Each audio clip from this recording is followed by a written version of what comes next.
music fine.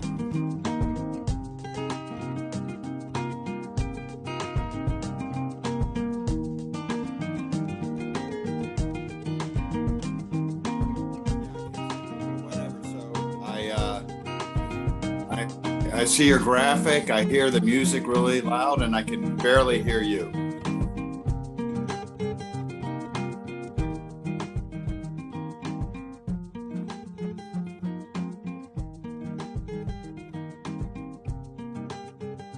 A little bit.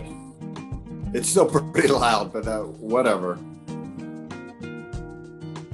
I figure when we start, you'll turn off the music.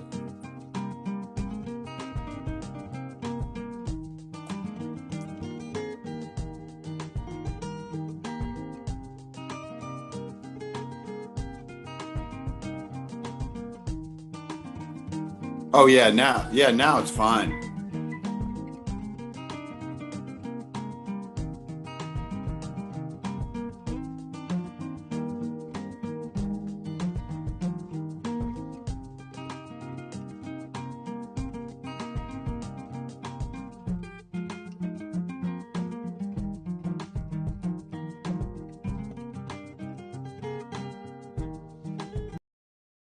Team Wednesday. He was not the target of a warrant. His mother, Karen Wells, said Friday, "Never would I have imagined that I would be standing up here talking about the execution of my son by the Minneapolis Police Department." The officer has been placed on administrative leave. A protest is planned for today. Travis Reinking will be of 4 counts of murder after opening fire in a Tennessee Waffle House in 2018. A jury will decide if he'll get life with or without the possibility for parole.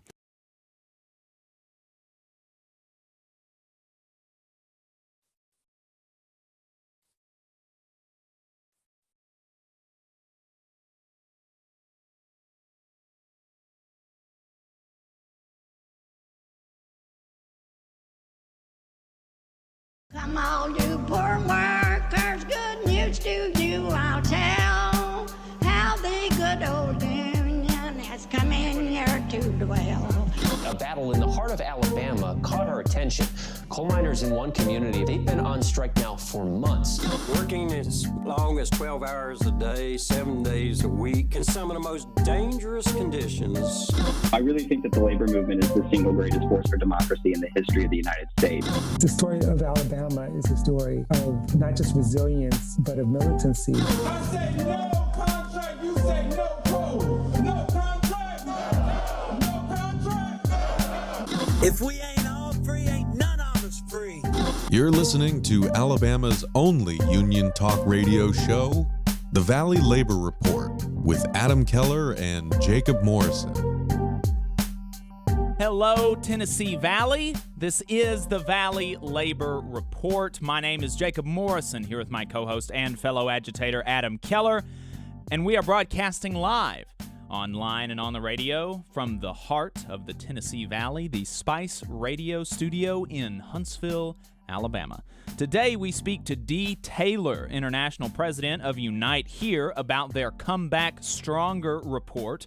We're breaking down ARPA fund disbursements with State Representative Neil Rafferty, and we also speak to Mr. Ahmed White, an academic from University of Colorado, about mass picketing as a tactic of labor and its defeat in the context of the proliferation of injunctions against striking workers in the last year. And we've got more coming up on today's Valley Labor Report, so y'all are going to want to stay tuned. Big show today. Big show today. If you want to be a part of the program, we've got a phone number. You can call or text 844-899-TVLR. That is 844-899-8857. And you can also leave a voicemail anytime you want throughout the week. If you want to call us at 2 or 3 in the morning, you're not going to wake us up because it doesn't ring on our phones. You're just going to be able to leave us a voicemail, and we can check it, and we can respond to it at the next show. If we want, if it's really good or if it's really bad, or if it's just fine, we'll respond to it. if you haven't gotten enough of us by the time that we wrap on the radio, then, or if you just want to see what we're up to throughout the week, you can find us anywhere online. We're on Facebook, we're on YouTube, we're on wherever you get your podcasts, all at the Valley Labor Report.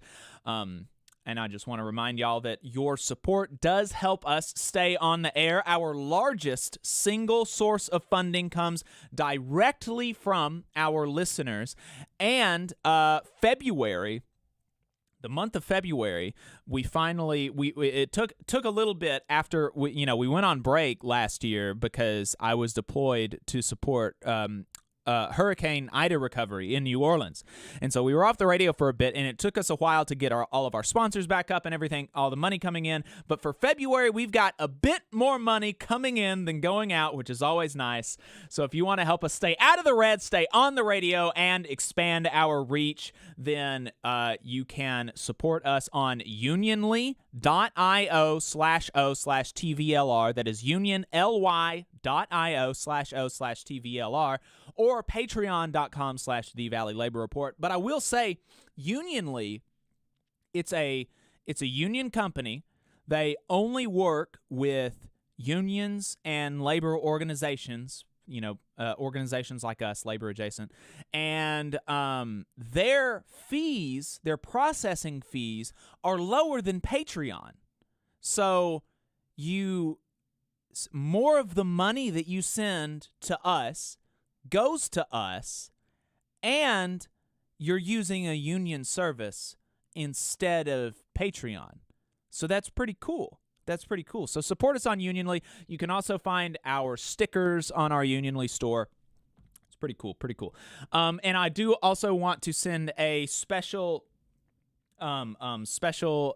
thank you and shout out to one of our longtime listeners, Joe Marshall. He has been a supporter of the program basically since we started, almost 2 years ago now. That's crazy. Almost 2 years ago, we started the program, and Joe Marshall has been listening to us most of that time, and we really appreciate his support of the program. He is just a fantastic union member.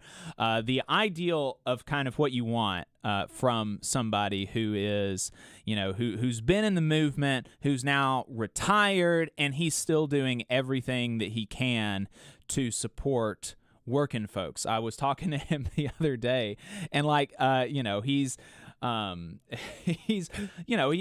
older, he's retired, he can't get around it as good as he used to, but he was talking to me about how he was giving his congressman hell about not supporting the miners. And you love to hear that from folks who they've put in their time, and by all rights, they've done enough, and they're still doing Joe Marshall is a great brother, and we appreciate his support of the show. Those retirees who are still feisty and willing to, show up are worth their weight in gold. And those of us who are younger have a responsibility to try to learn from these folks. They've been there. They've literally paid the dues. Absolutely. They've seen the fights. So, thanks, Joe, and to all of you who are retired, who are still active in the movement, doing what you can to make the world a better place. Yeah. And if you're a member of a union, you should get your local to sponsor the show. You can reach out to me for more details on that. And by the way, have y'all noticed the new music? Like, how cool is that? Jules Taylor has put together some clips of, Southern Alabama labor, some newsreels, some stuff like that, with his own original music in the background, with Florence Reed or Reese. I think it's Reed. She was the person who wrote Which Side Are You On? And that's a recording of her singing it at a UMWA convention, I think. So that's really cool. A lot of neat stuff going on there. Jules Taylor is the producer of the Working People podcast, and we could not thank him more for doing this music for us. We are really happy with it. We think it's really cool, and it's pretty neat having our own music instead of the music that we had was our own, but it was just something that like David and I put together. We're not professionals. We're not like fancy people like Jules is. So so we appreciate that. So our first guest today is Dee Taylor. He's the international president of Unite Here. Unite Here is a union representing 300,000 folks across the United States and Canada, mostly in the hotel, gaming, food service, manufacturing, textile, distribution, laundry, transportation, and airport industries. The name comes from a 2004 merger of the Union of Needle Trades, Industrial, and Textile Employees, Unite, and the Hotel Employees and Restaurant Employees Union, Here. So Unite Here. Dee Taylor is the union's international president, having been a member of the union since the 70s. He's been president since 2012, and he set up an organizing goal for the next 5 years at the union's convention in 2014, and he surpassed it with the union organizing 62,000 members from 2014 to 2019, 12,000 of which are workers in the U.S. South, and we love to see that. We are Southern partisans here on the Valley Labor Report. So as you can imagine, a union representing the sorts of folks that Unite Here does, they were heavily hit by the pandemic. And at its height, 98% of their members were laid off. Since then, the union has continued to support its members and even organize new ones. During the pandemic, they organized Circa Resort and Casino, and the city's new, that's Las Vegas, the city's new Allegiant Stadium, adding 3,500 new members. They recently released a report on their response to the pandemic titled Come Back Stronger. That is linked in the show notes if you would like to take a look at it yourself. And that's why I wanted to talk to Dee today. So, brother, thank you so much for taking the time to join us. I really, really appreciate it. Well, great, thanks. I love talking to people in the South who are doing union work. I mean, I think if you change the South, you change America. And if you don't change the South comes to you, the worst parts of it, like right to work, et cetera. So exactly, we have invested a lot in the South. Exactly. And we appreciate that. 12,000 new members across the South from 2014 to 2019. You know, that was not like a particularly high watermark for the labor movement. So that is that is very, very impressive to be able to do that as a union representing, you know, some like workers that are sort of on the brink. You know, these aren't these workers are more tedious. They're seen as low wage, quote unquote, low skilled workers, and you know, we know that that's basically nonsense. So to be able to organize 12,000 of these workers in those years, that's very impressive. How did your union do that? Well, to begin with, we're not stopping with that. I just came to a leadership meeting, and we're very focused on the South. When I took over, I said, I'm from the South originally, and I'm like, I don't know why we're not in the South. Workers there are getting screwed. Mm-hmm. They have the same aspirations as everybody else for the American dream. We should be in the South. Well, we did it because we concentrated on it, and we didn't give up on it, and we focused in on it. And, you know, I sort of modeled what we did on the civil rights movement.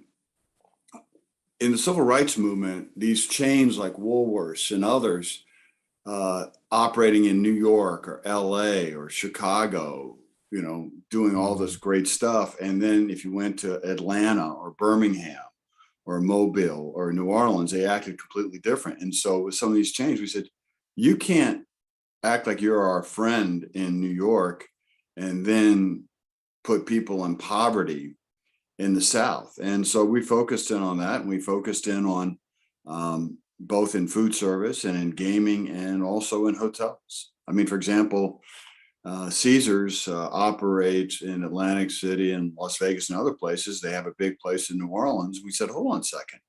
Those workers live in poverty there, and you're making tons of money.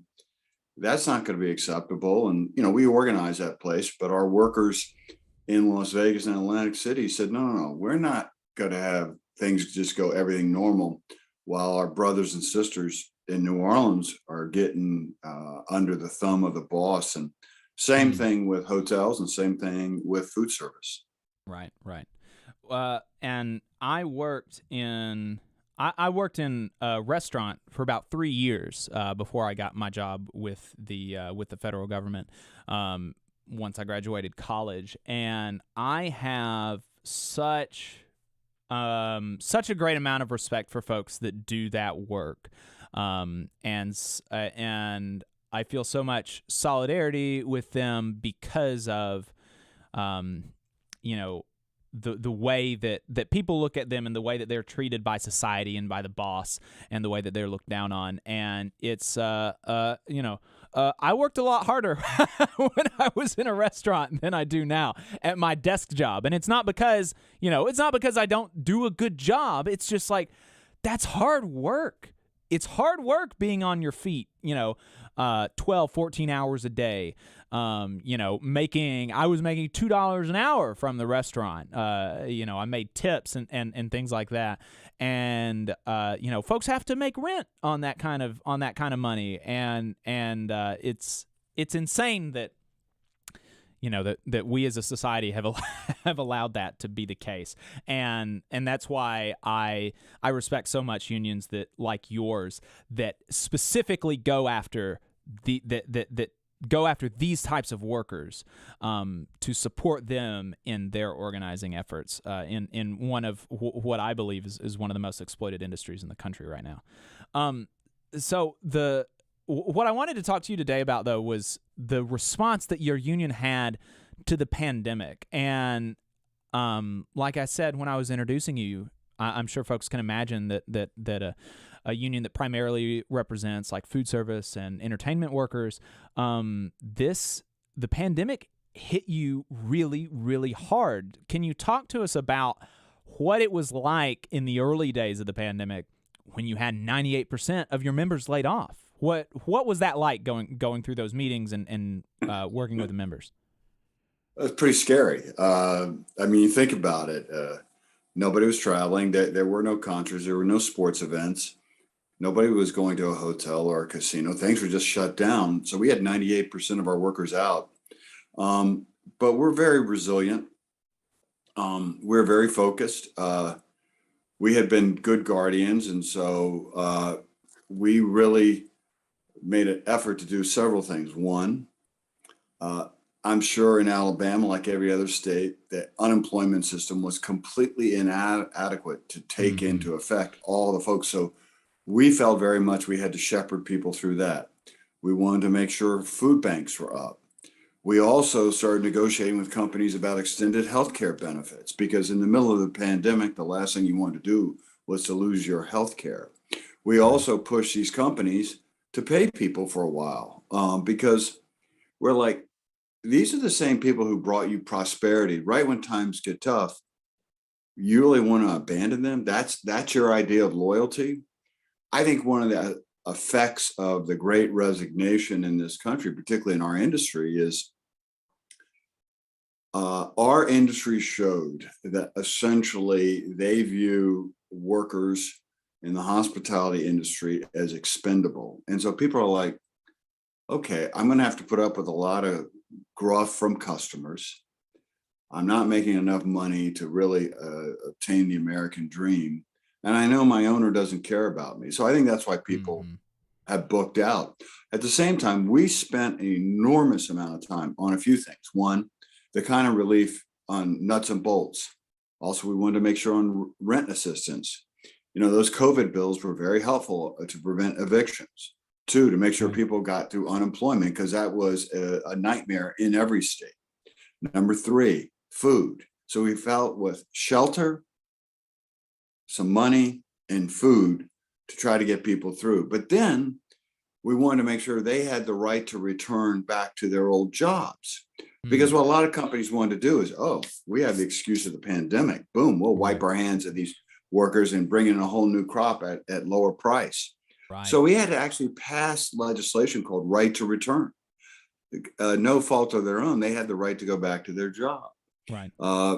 We also were very involved with the American Recovery Act to get 6 months of free COBRA for everybody in the United States, not just our members, everybody. Because it's counterintuitive to say, oh yeah, during the pandemic and healthcare crisis, people shouldn't have healthcare. So we did a variety of things, and basically we have started to come back. But our industry probably has been the hardest hit from the effects of COVID. Right. Yeah. Well, so I read a piece by Hamilton Nolan in These Times.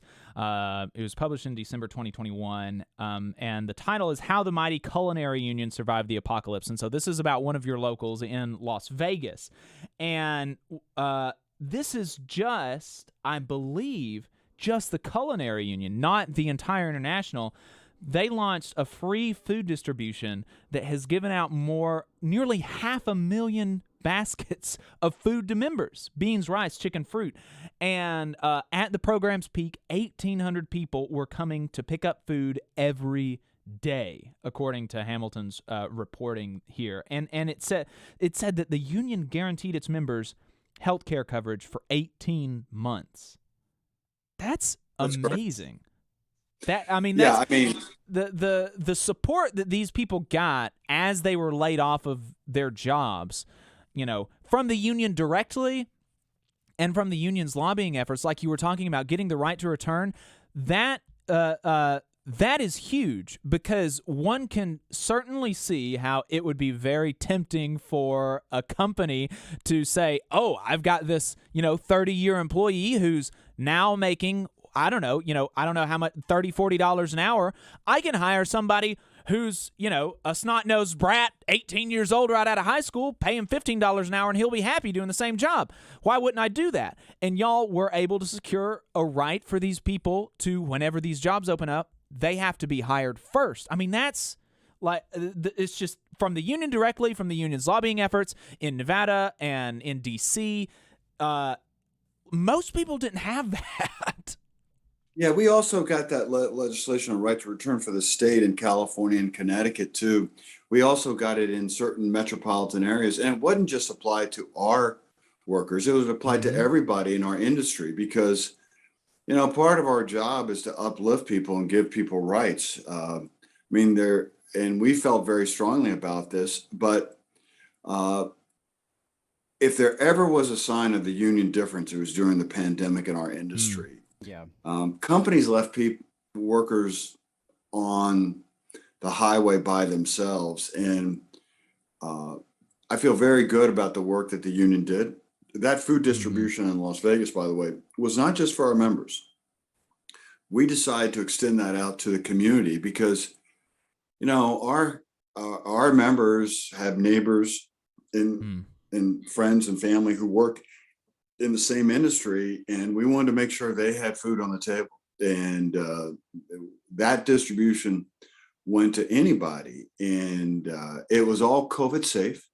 In fact, what you did is that you drove up in your car, popped your trunk, the food was put back there.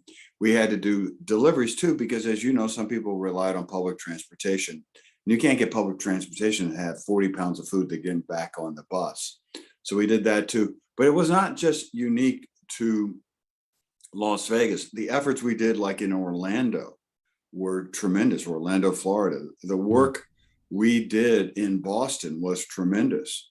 And the work we did in places like Toronto, which still has some real challenges. So we felt good about our work. At the same time, we now have said, okay, COVID's going to be here in some variant. We've got to move. And so we're very aggressive in organizing. Last year, we organized 10,000 new members. And our goal this year is to be at 15,000. So we want to, there's never been a moment in time better to organize right now, because the discontent of workers, they know corporate America is not going to take care of them. Number two, never in my lifetime has there been these kind of labor shortages. So that's helpful. And then number three, there's never been a more pro-union administration in my lifetime either. I mean, when have you heard the president, any president in recent history, talk openly about how unions are good and help build the middle class? And Joe Biden has said that. And so we got to take advantage of all that. And frankly, the public knows companies aren't going to take care of them. and they know the government really not going to take care of them. We got to take care of ourselves, and that's through the union. Exactly. That is, that's something that I think that people, who do more conservative political type talk, like, I'm happy if the government helps workers. That's fine. But I'm not counting on the government necessarily to do the things that it needs to do, frankly, because even the government has an obligation to have a safety net, but that's a safety net. In order, I think if conservatives were really conservative, they would say the labor movement is the best way to raise people up into the middle class, and frankly have a part of the American dream, not relying on the government. But that's not really their goal. Their goal is to have all the power to corporate America. That's exactly right. It does not make sense to me, the antipathy that people on the right have for independent organizations of working people fighting to make their lives better. This is it's exactly like you said. If they genuinely wanted workers to have better lives without government intervention, then they should be the top people advocating for unionization. But like you said, the priorities aren't quite like that. So you mentioned that, and we can wrap with looking to the future. You said that you organized 10,000 people last year, and you're looking to organize 15,000 people this year. What does that look like? What is the plan to actually make that happen? And, what are those campaigns going to look like? How are you going to start them? Well, we've already started some of them. I think we're going to focus a lot on these big food factories that have sprung up. People call them ghost kitchens, industrial kitchens. Those kitchens are usually employ hundreds of people. They tend to be women and people of color. They are horrible working conditions, and we're going to jump right into it. And we have started to jump into that because there's been a proliferation of those throughout the United States. We're looking at organizing all these universities with their big food service operations. A lot of these universities proclaim to be, they care about workers, they care about this or that. Once their workers get organized, we'll see about that. Right. Obviously, we're going to be organizing in hotels and casinos. And so I think there'll be in a lot into tech cafeterias, like the Googles, the Facebooks, the Dells, who have huge campuses. So we're looking at a variety of those. We just organized, in fact, literally this week, we're going to get recognition for 2 new places in New Orleans, which we're excited about. Wow. We're very interested in Georgia too, and I think that overlays with the 2022 election. It's funny. One of our key directors is from New Orleans, and he's been talking about Alabama a lot. I said, well, listen, my mother grew up part of her life in Birmingham, so there's a union history there. And absolutely, as you know, we've been big supporters of the Warrior Met strike. And also, we got a lot of organizers down in Bessemer right now to help. So I have committed our union to the South, and I think that that is what is key to change our country. Actually, I actually believe organizing the South is key to changing our country. Amen. Yes, I definitely agree, and certainly no bias from us Southerners. But if there's ever anything that y'all that we could do on the program or as union members to support your organizing efforts in the South and specifically in Alabama, I'm a member of the North Alabama Labor Council, and we've been going down to once a month. We're going to be going down to support the RWDSU in Bessemer as well, and so we are committed to helping folks organize down here, and I appreciate your work appreciate the work that you've done for your members and for other members. And thank you for your time today. And Thank you. I said, let us know if we can ever do anything to help. Thank you. Take care. Good luck. All right. All right, folks, you've been listening to D. Taylor. He is the international president of Unite Here, a food service, casino, hotel type union. Organized 10,000 workers last year. 10,000 workers in 2021, and their goal is to organize 15,000 workers in 2022. That is incredibly impressive, and we look forward to seeing that actually come to fruition. We're going to take a break really quick, and we will be right back to talk about the Amazon union election in Bessemer. So stay tuned. You're listening to the Valley Labor Report. Support for this program also comes from the Iron Workers, Local 477. So if you are looking for contractors with lower than average EMR and TRIR, they tell me that if you need to know what those mean, then you will. Or if you need to supplement a workforce at any level for any amount of time, short or long term, if you need iron workers that come trained and certified at no extra cost, or if you need workers from superintendent down to general laborer, and you're looking to start work on a project, or you're unhappy with your current contractor situation, you need to call my friend Jeb Miles with the Ironworkers Local 477. They only work with the best in the business, vetted contractors, and can do all kinds of jobs, from roofing to steel and bridge erection, from welding to heavy rigging, from structural repairs to machinery alignment, and much more. They supply manpower on 4 of the 5 largest projects in North Alabama, so you know they're legit.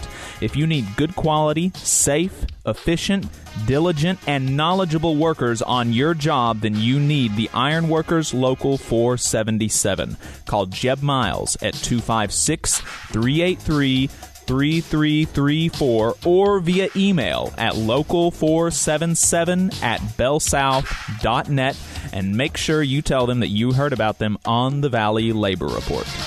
IBW 558 is like a great football team. You've got to have the aptitude, skills, and knowledge to outperform the competition. If you're a non-union electrician, now is the perfect time to get off the sideline and join our team. We have the absolute best wages and benefit package in North Alabama and Southern Tennessee. It's because our team stands together, bargains together, and our families benefit from it. With immediate openings, you have the opportunity to see why the IBW is the right choice. Energy Alabama is a locally operated and membership-based nonprofit organization focused on advancing Alabama's clean energy future through education and advocacy. Many people in charge of infrastructure and building decisions simply don't know how viable clean and renewable energy is, and to that end, Energy Alabama has provided instruction to thousands of adults and tens of thousands of K-12 students across the state, and they are working hard to build careers in clean energy and help everyday Alabamians save money on their utility bills. Learn more about their work and how you can join at energyalabama.org. Support for the Valley Labor Report comes from the International Federation of Professional and Technical Engineers Union. Learn more by visiting www.ifpte.org. The attorneys of Maples, Tucker, and Jacobs are proud to represent working people in Alabama and across the Southeast. They have over 100 years of experience representing injured workers in workers' compensation, personal injury, and disability claims. Let their attorneys help you when you get injured on the job. You can find them at www.mtandj.com or 855-617-9333. Let Maples, Tucker, and Jacobs help you when you get injured on the job. Again, the website is www.mtandj.com or the phone number 855-617-9333. No representation is made that the quality of legal services is greater than the quality of legal services from other law firms. Support for this program comes from the International Brotherhood of Electrical Workers, Local 136, out of Central Alabama. Learn more at IBEW136.org. Come on, you poor workers, good news to you I'll tell.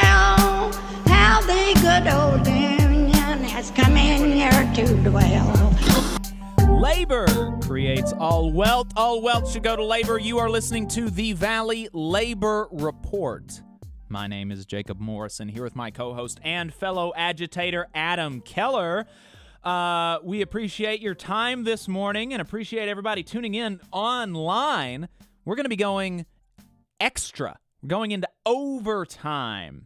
After we get off the radio today at 11, we're going to be continuing our interview with Ahmed White. He'll be coming on later in the show, and we just don't have enough time on the radio. So we're going to go a little bit longer online. So we appreciate y'all listening to us on Facebook and on YouTube. You're going to get a little extra of us today. In the chat, we've got Jeb. He said, I picketed Trump Casino with Unite Here in 2016 when he wouldn't honor a contract that had been legally bargained. Very humbling experience being with those brothers and sisters. Solidarity. That's awesome. And DL Sendero, he said, I picketed with the West Virginia teachers during their strike back in 2018. This is just before they were going to go Wildcat. It is the greatest labor experience of my life. That is awesome. Very cool. I have loved being able to be on picket lines with folks. Especially, there's really nothing like being on a picket line when a strike starts. There's such a just a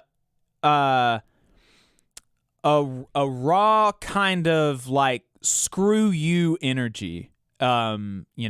It's almost like a party, and it's awesome. It's so much fun. I've been able to be with CWA workers that were striking against AT&T, and auto workers and coal miners. I think that's all. That's the only people that I've been on the picket line with. But I second that. D. El Sendero.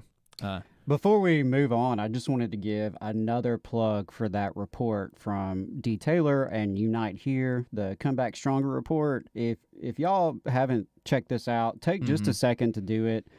Should be in the notes for the show, but you can also just go to unitehere.org, Come Back Stronger. Just a little, you can see it online. They also put it in a PDF form. Right. And if you're not sure, what unions could have done or what good things they did do, especially in the early days of the pandemic, this is a great example. And if if you look at this and you're like, my union didn't do this or didn't do that, now you have some solid ideas of what can work and what can be done and things to push inside your own union. Because I think it's really great that they were able to find ways to serve their members, even though their members were laid off. Yeah, that tough. Really is. That's like crazy. 98% of your members, and you're handing out 1,800 meals a day. That's right, and bonkers. And helping to. Giving people health care for 18 months. Helping them navigate the bureaucracy and the unemployment systems. That's so cool. Yeah, great stuff. And something that resonated with President Taylor's interview is that they were doing things to help workers, not just their own members. And many of us benefited from the lobby efforts and advocacy of Unite Here, regardless of, where we work. So that's great stuff.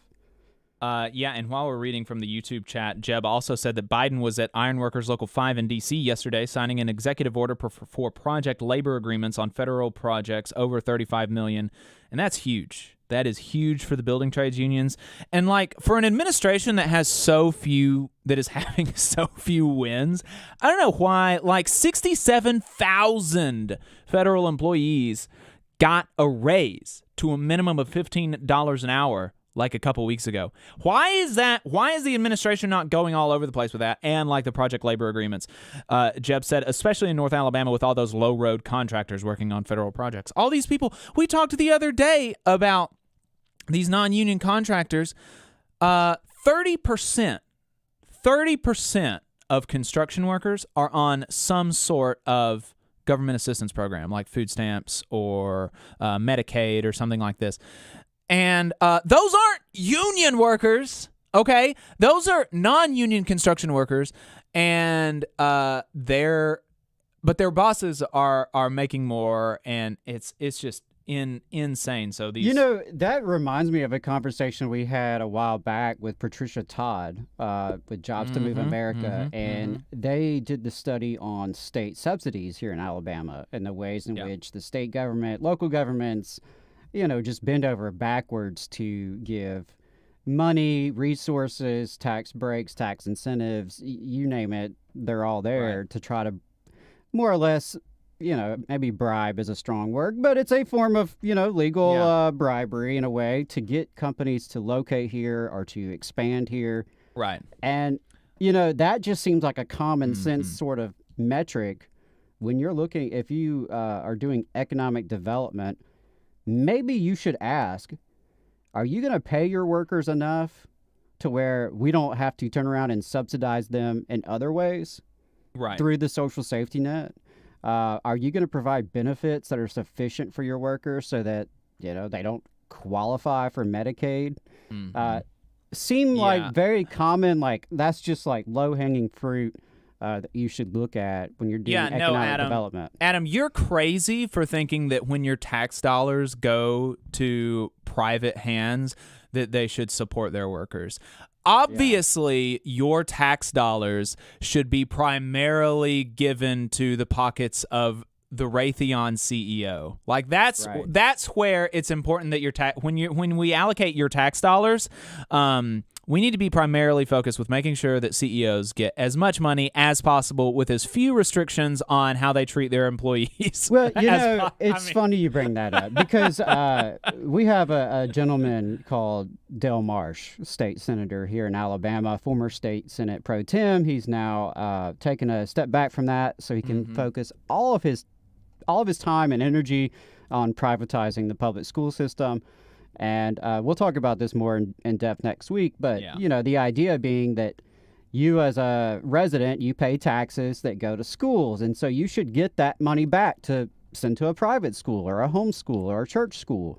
So I'm just wondering, when do my tax dollars that I pay towards the war machine and mass incarceration, when do I get that back? Because maybe I could use that to build a security system. Yeah. You know, I could buy more ammunition as I exercise my Second Amendment rights. Yeah. So, you know, just if we're going to do a la carte government services and taxes here and just pick and choose, just something to think about. Speaking of school privatization, though, while we're kind of reading topics and just going off the hip, Terry Michael commented in our Facebook chat, which we read during the show. We're live on Facebook and on YouTube, and if you want to contribute to the show or you want to say something, but you don't want to call in to our phone number 844-899-TVLR. The phone number is 844-899-8857. If you don't want to do that, you can just write a comment in the chat on YouTube or on Facebook. Terry Michael is a field rep for AFT in Birmingham, and she said that their sick out to improve working conditions during the pandemic at the Birmingham City Schools, they won all 9 items that they asked for. There were 9. She's saying that there were 9 items that Birmingham City teachers were asking for, and that's why they conducted their sick out, and they won all of them. I'm not Adam. Do you know what the 9 things that they were asking for were? No, I think you know, but if we do a deep dive next week on we'll definitely be talking about School Choice Act, school privatization, that I would love to see, you know, what all they were able to accomplish there. So, you know, thank you for that, and shout out to Birmingham for leading the way. Solidarity with them. I appreciate it, Terry. And Terry, if you've got any guest suggestions for this topic, feel free to send them our way. Any teachers that would down in Birmingham that would be particularly good to talk through, that would be we would welcome that suggestion as well. So, so the next topic that we wanted to talk about is the Amazon union election. The second election, the rerun, is here. Ballots went out yesterday. They were mailed at 1 p.m. from the NLRB regional office down south for the rerun of the Bessemer, Alabama union election. The results of the election last year were set aside by the NLRB, mainly because there was a mail receptacle placed on company property in full view of security cameras, decked out with company propaganda, in violation of orders from the NLRB not to do that. In issuing their ruling, the NLRB said that doing this in violation of the prohibition from the NLRB with all this company property in full view of the security cameras, doing all this gave the impression that the company controlled the election, not the NLRB. Now that makes sense to me. After all, I would not want to cast a ballot at the Democratic Party headquarters, for example. I think that makes sense. Well, they've got another one out there. Amazon has another mailbox out there, which the NLRB this time is saying is fine because it's like not. It's a little bit further away, and it doesn't have company propaganda on it, but it's still in view of the security cameras, according to the union.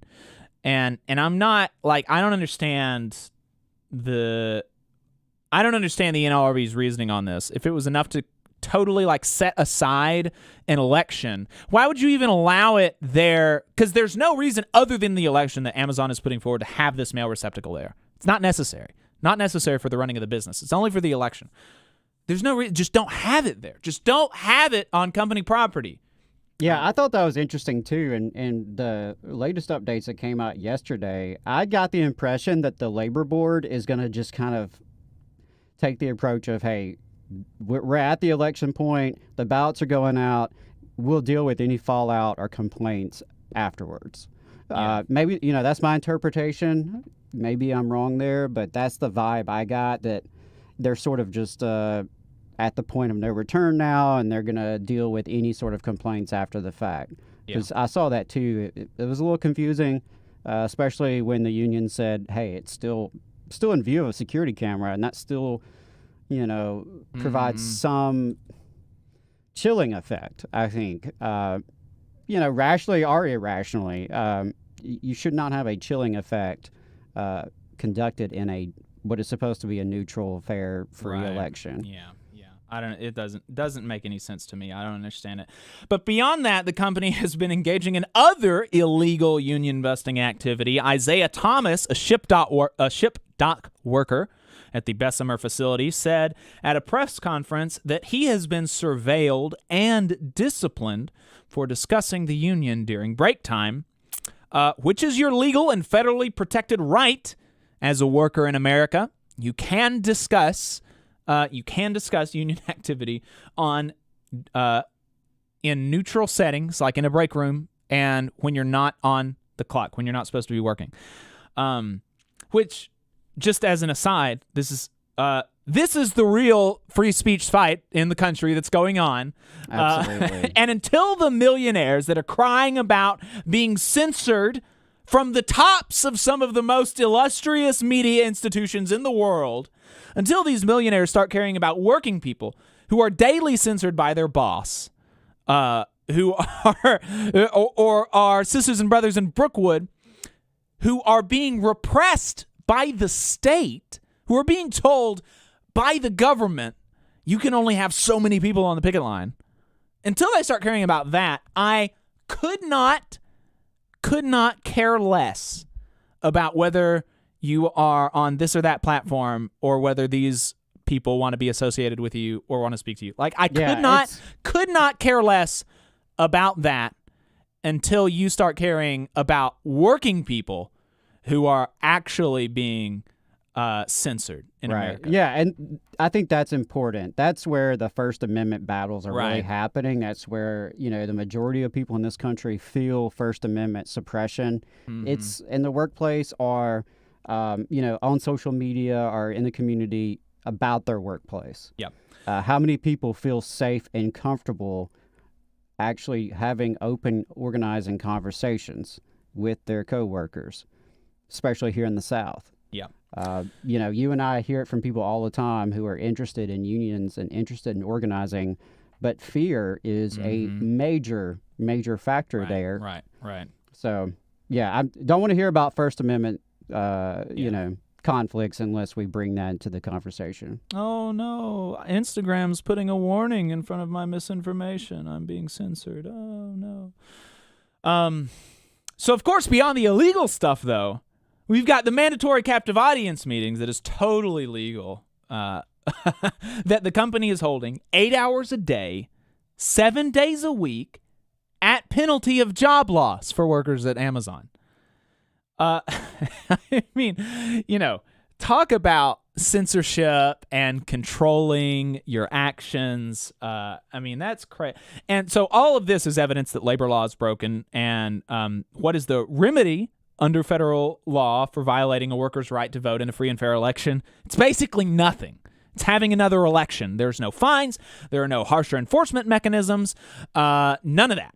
It's just a redo of the election. And of course, that benefits the employer because Amazon dropped a stunning $30 million on the last campaign. On the last anti-union campaign, $30 million, okay?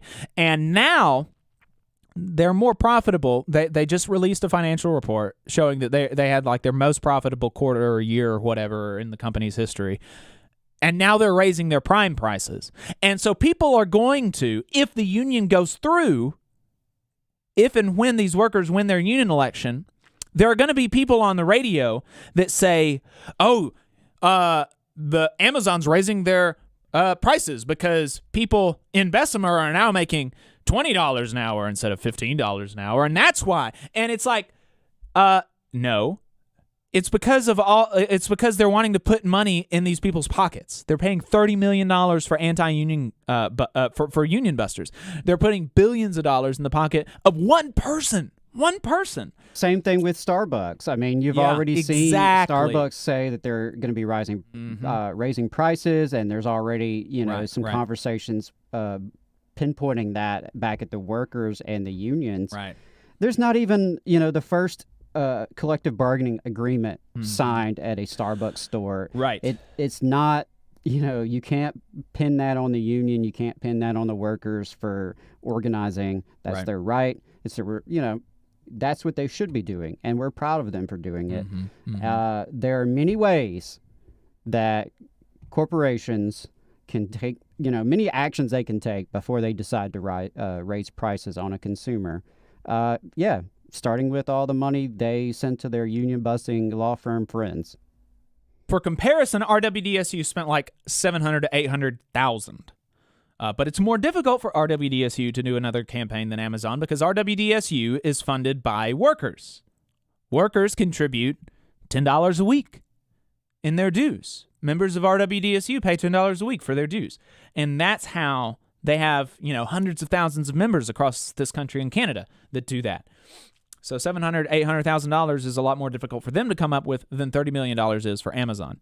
But despite the deck being stacked against them, and it would, and just to be clear, it'd be stacked against them by the nature of the fight that they're picking, even if labor law actually protected workers and their rights in this country. But despite the deck being stacked against them, some of these workers are hopeful.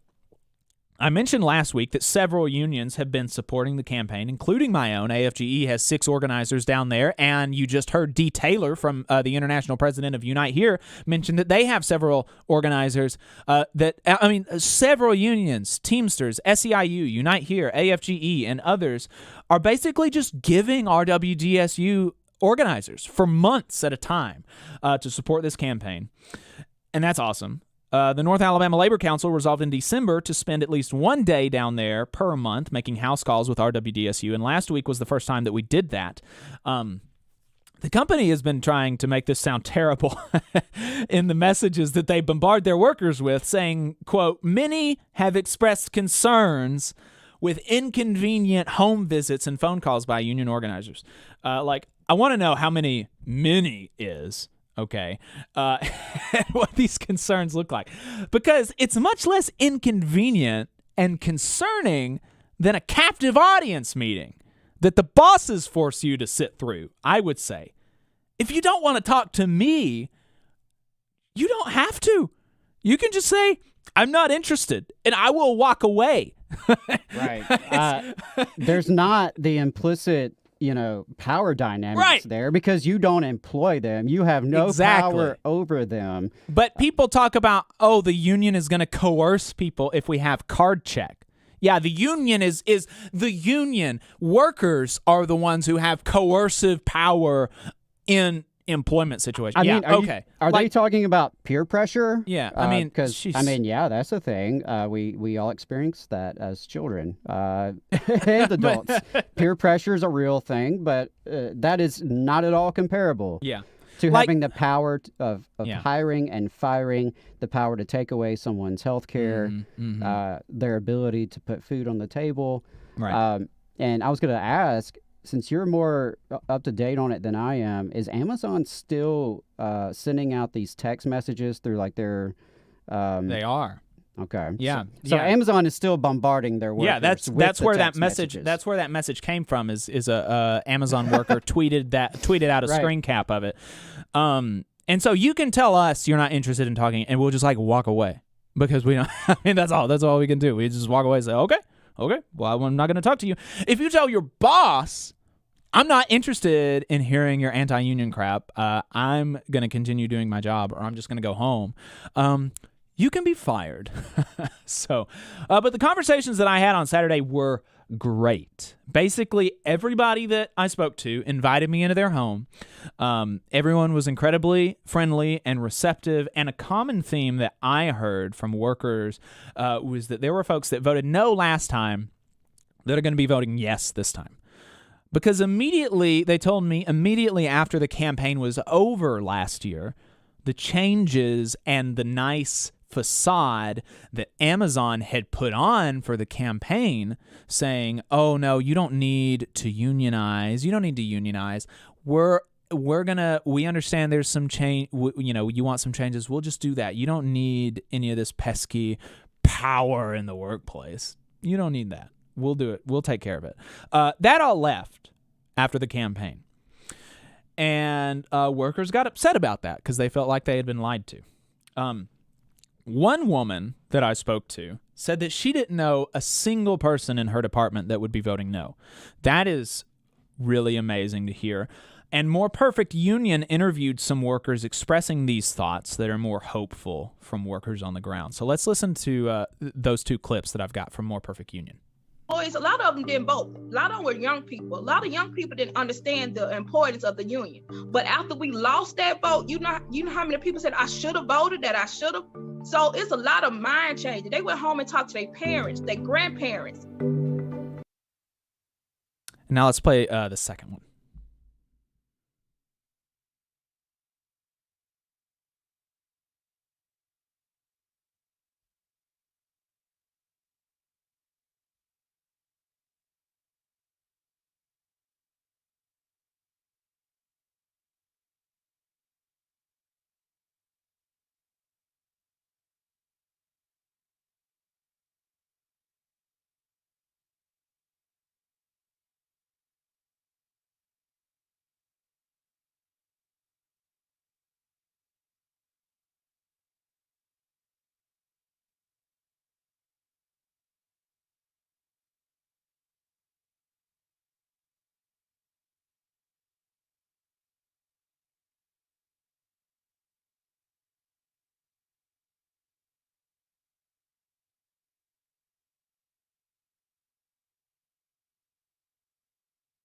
And that is important. Seeing people active, unafraid, and winning, that's going to be really helpful in making workers in the facility realize that, we can do this. This is real. This is happening, and we can win. And the last story I want to tell you from last Saturday is one that... Real quick, before you get into that, we had a couple commenters say that the audio was not working for that second clip. So we'll see if we can get that queued up later in the show for those of you who missed it. Okay. But definitely check out More Perfect Union.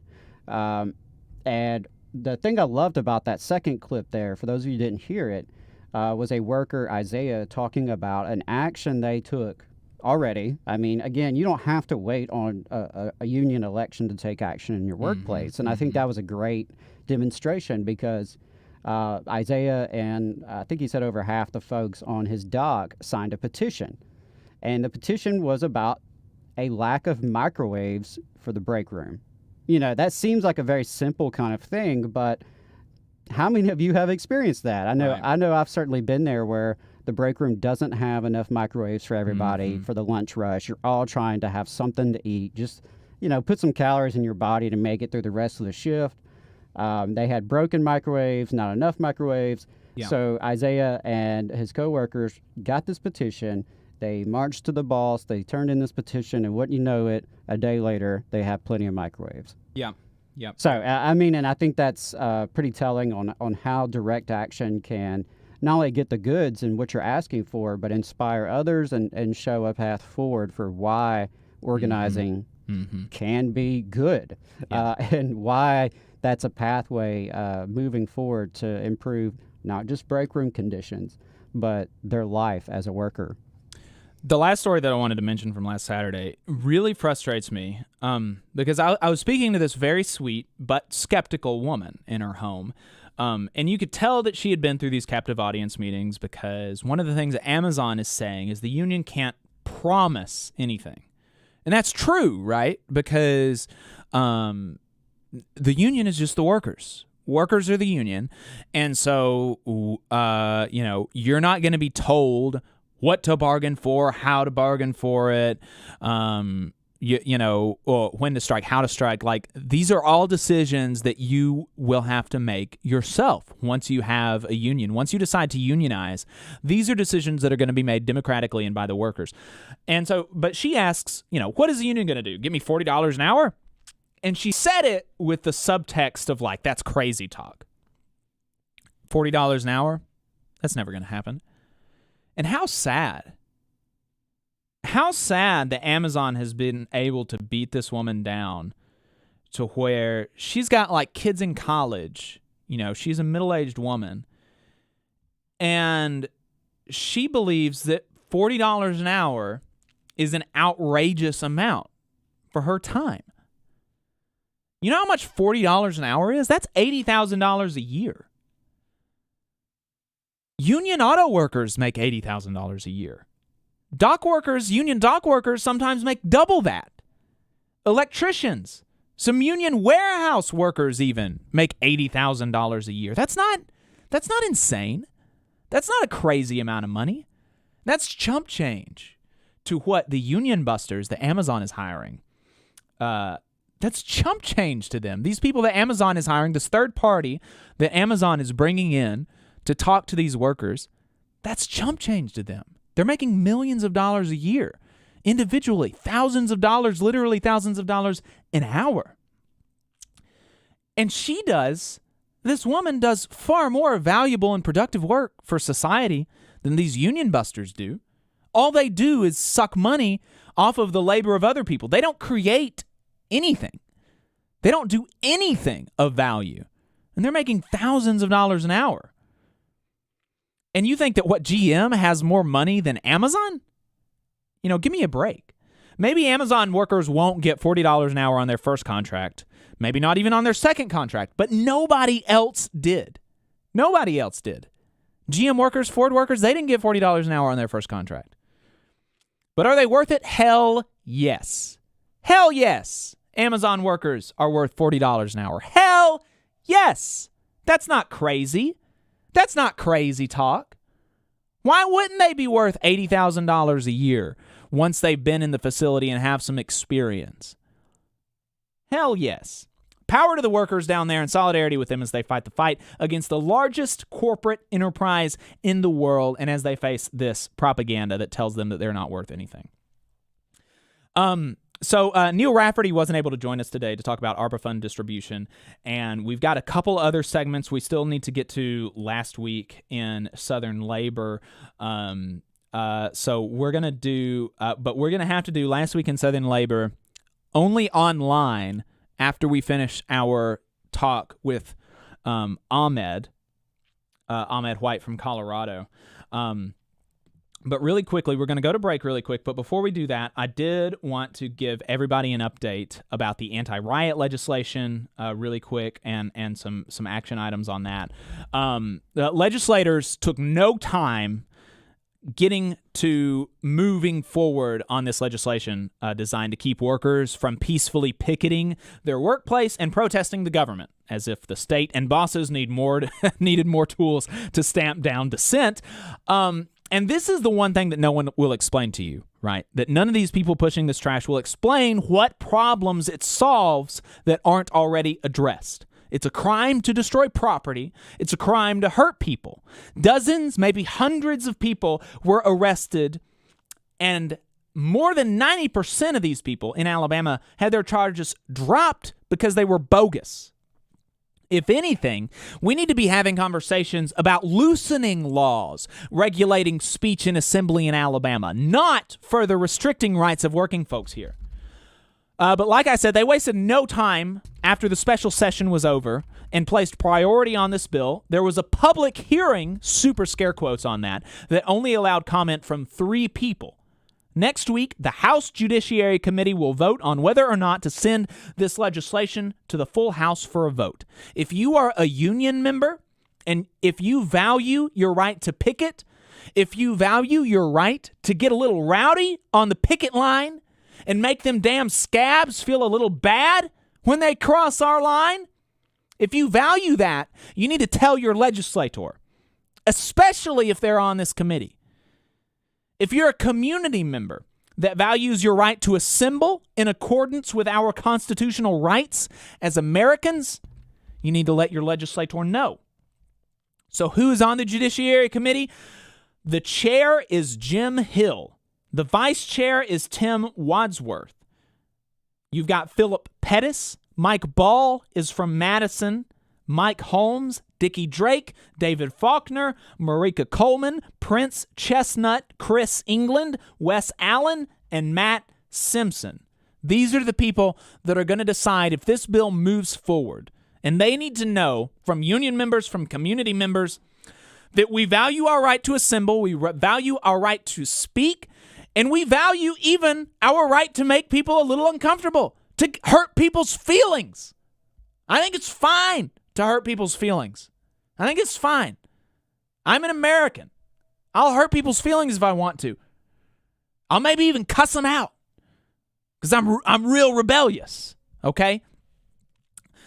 So luckily, Hometown Action has made it easy. They're a sponsor of the program. We appreciate their support. You can use their link to let your legislator know that you do not support this bill. The link is hmtn.link/HB2. It's also in the show notes. Again, the link is hmtn.link/HB2. Seriously, folks, you need to let your legislators know that you oppose this bill. And finally, before we go to break, just a couple of plugs. If you want to leave us a voicemail throughout the week, the phone number is 844-899-TVLR. You can give us money on unionly.io/o/TVLR. And I'm speaking at an event Tuesday night, December. I don't know why I said December. Tuesday night, February the 8th. At a DSA event. I'm going to be speaking on a panel with some other folks for Southern chapters of the DSA raising money for coal miners. They're raising money for the coal miners that are on strike down in Bessemer, Alabama. We are going to be talking to some of the coal miners that are on strike. We're going to be talking to Hayden Wright. We're going to be talking to Kim Kelly. It's going to be great. So you should definitely check that out. For sure, check that out. And let's see if I can get you a link for that really quick. It's going to be good. The link is bit.ly/DSA for UMWA. bit.ly/DSA for UMWA.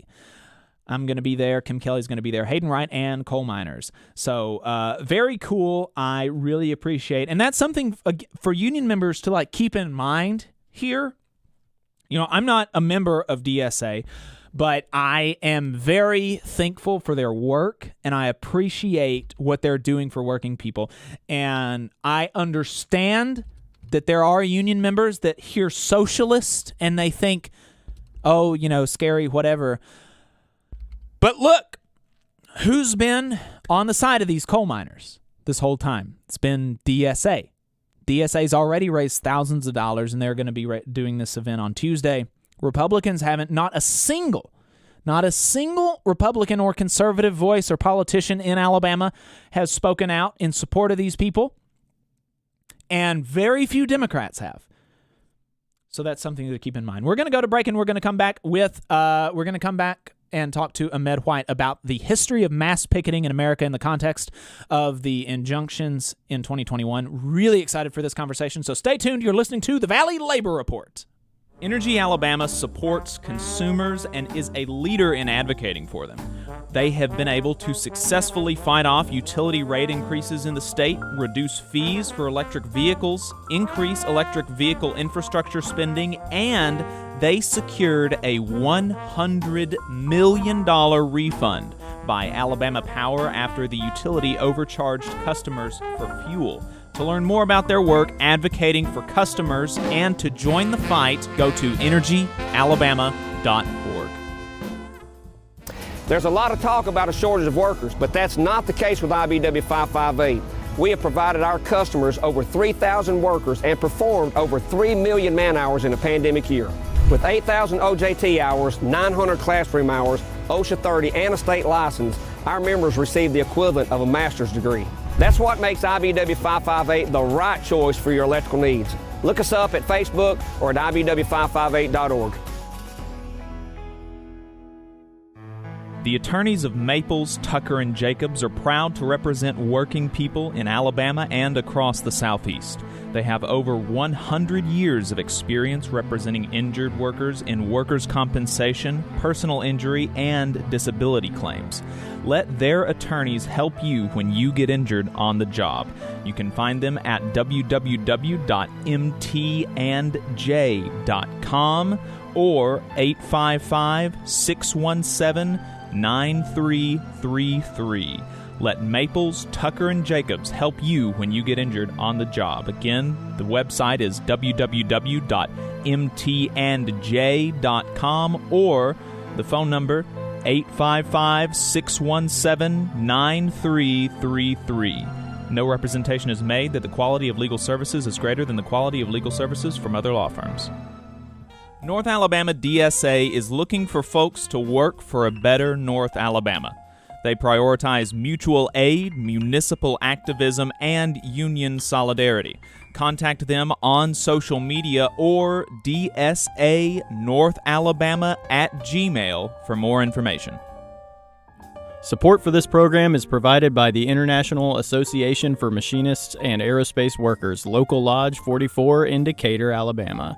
Learn more at iamaw44.org. Hometown Action is a proud sponsor of the Valley Labor Report, and we're here to help keep you in the loop on the assault on your right to protest, picket, and peaceably assemble in Alabama. The anti-protest bill is back this year, and it's as bad as ever. There is huge interest in building worker power and increasing unionization in Alabama that has corporations scared. Don't let their influence on our state legislators become another tool to arrest striking workers and union supporters. This racist bill is especially problematic for black organizers and unnecessarily gives law enforcement broad discretion to define even small peaceful gatherings as a riot. Tell your Alabama legislators to say no to House Bill 2. We've set up an easy way for you to do that. You can go to hmtn.link/HB2, where you'll find more information and an email template you can use right from your smartphone. That link is hmtn.link/HB2. You'll also find more info on social media at Hometown Action. We're the nurses, firefighters, and claims representatives that help keep our government services running. We respond to natural disasters. We care for our nation's veterans, and we investigate discrimination in the workplace. We are federal and D.C. government workers, and we are proud to serve the American people. Working in more than 70 agencies across the government, we know we can fulfill our mission because our union has our back. Learn more at afge.org.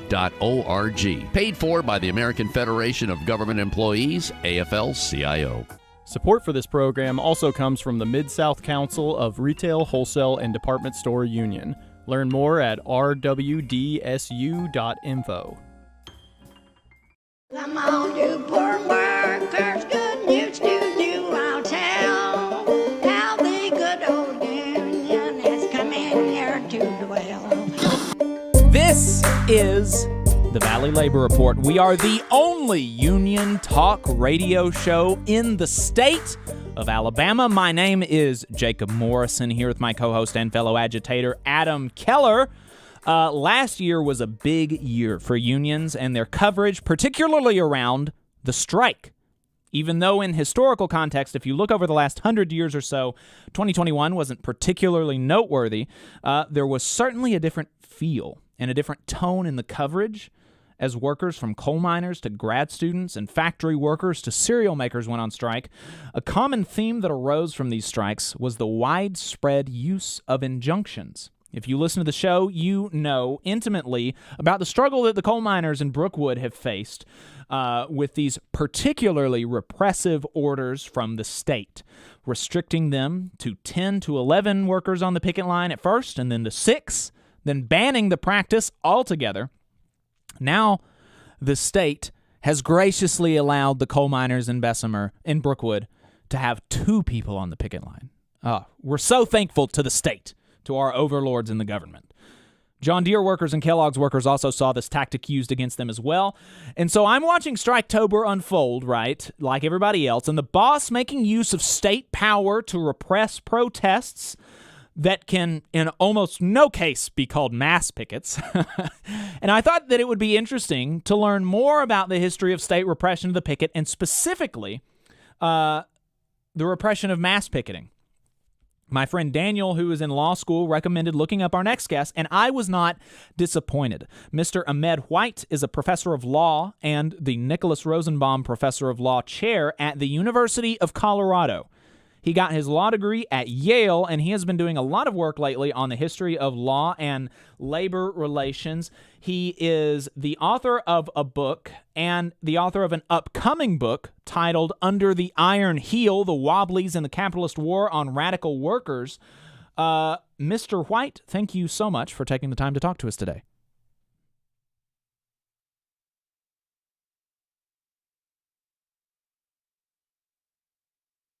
Can you hear us?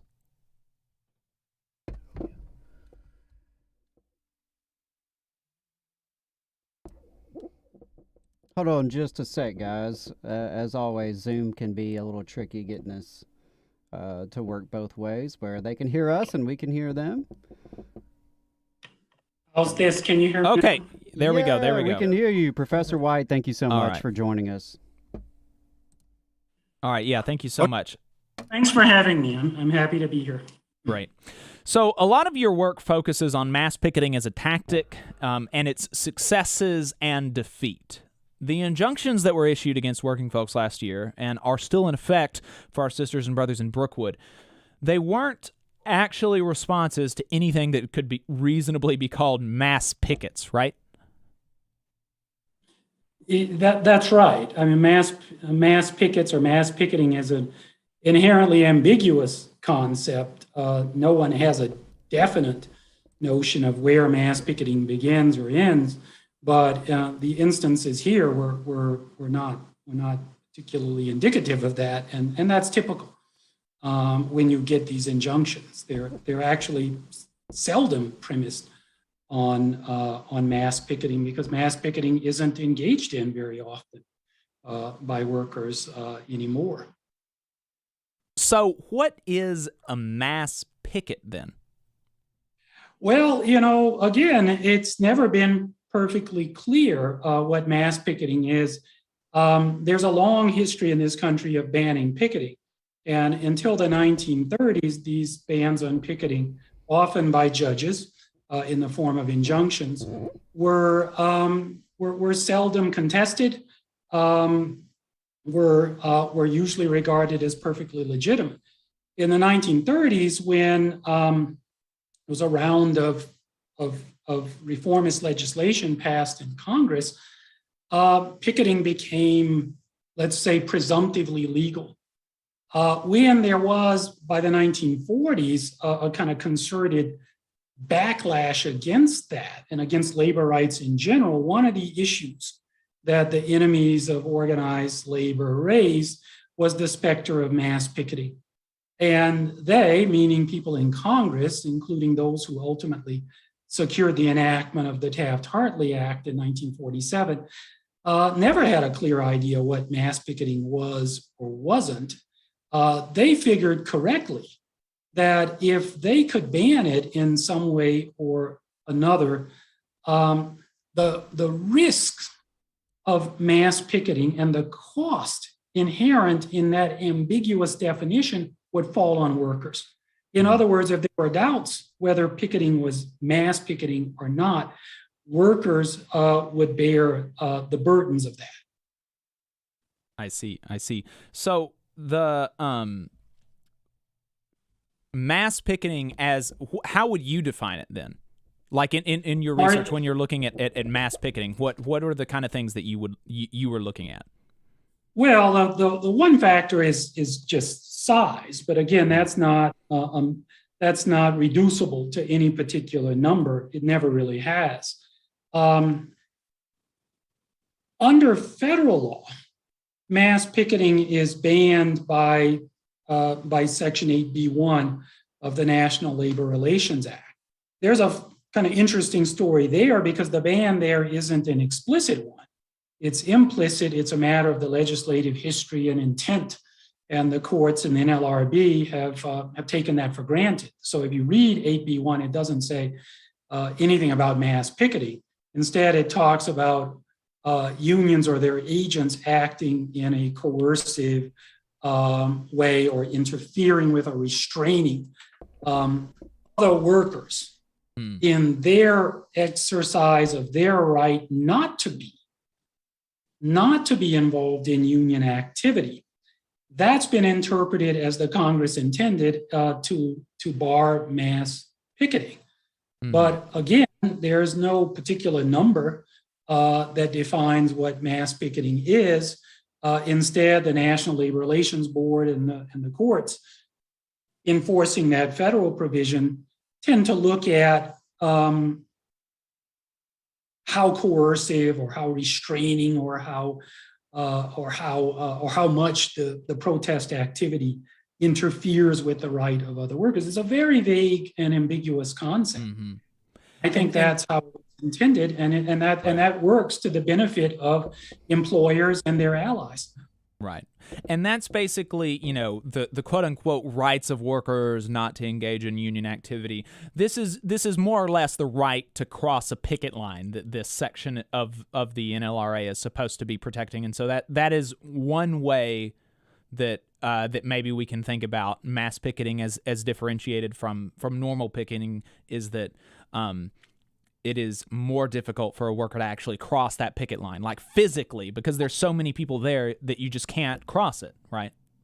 That's right. Brass tacks, that's what it's about. And if you look at the early cases interpreting this provision, the federal provision, it didn't take much. I mean, the kind of slightest interference with even inconvenience with the right of a scab to cross the line was for some courts quite enough. And that was a big change in a short period of time in federal labor law. When the National Labor Relations Act, the Wagner Act, was first enacted in 1935 and first became effective in the late 1930s, it wasn't difficult to find courts who were, let's just say, far more realistic about this issue and about the realities of picketing and what it took for a picket line to be effective. And therefore, we're not so quick to say just because someone was somewhat inconvenienced that therefore something terrible happened. Now, back then, the issue was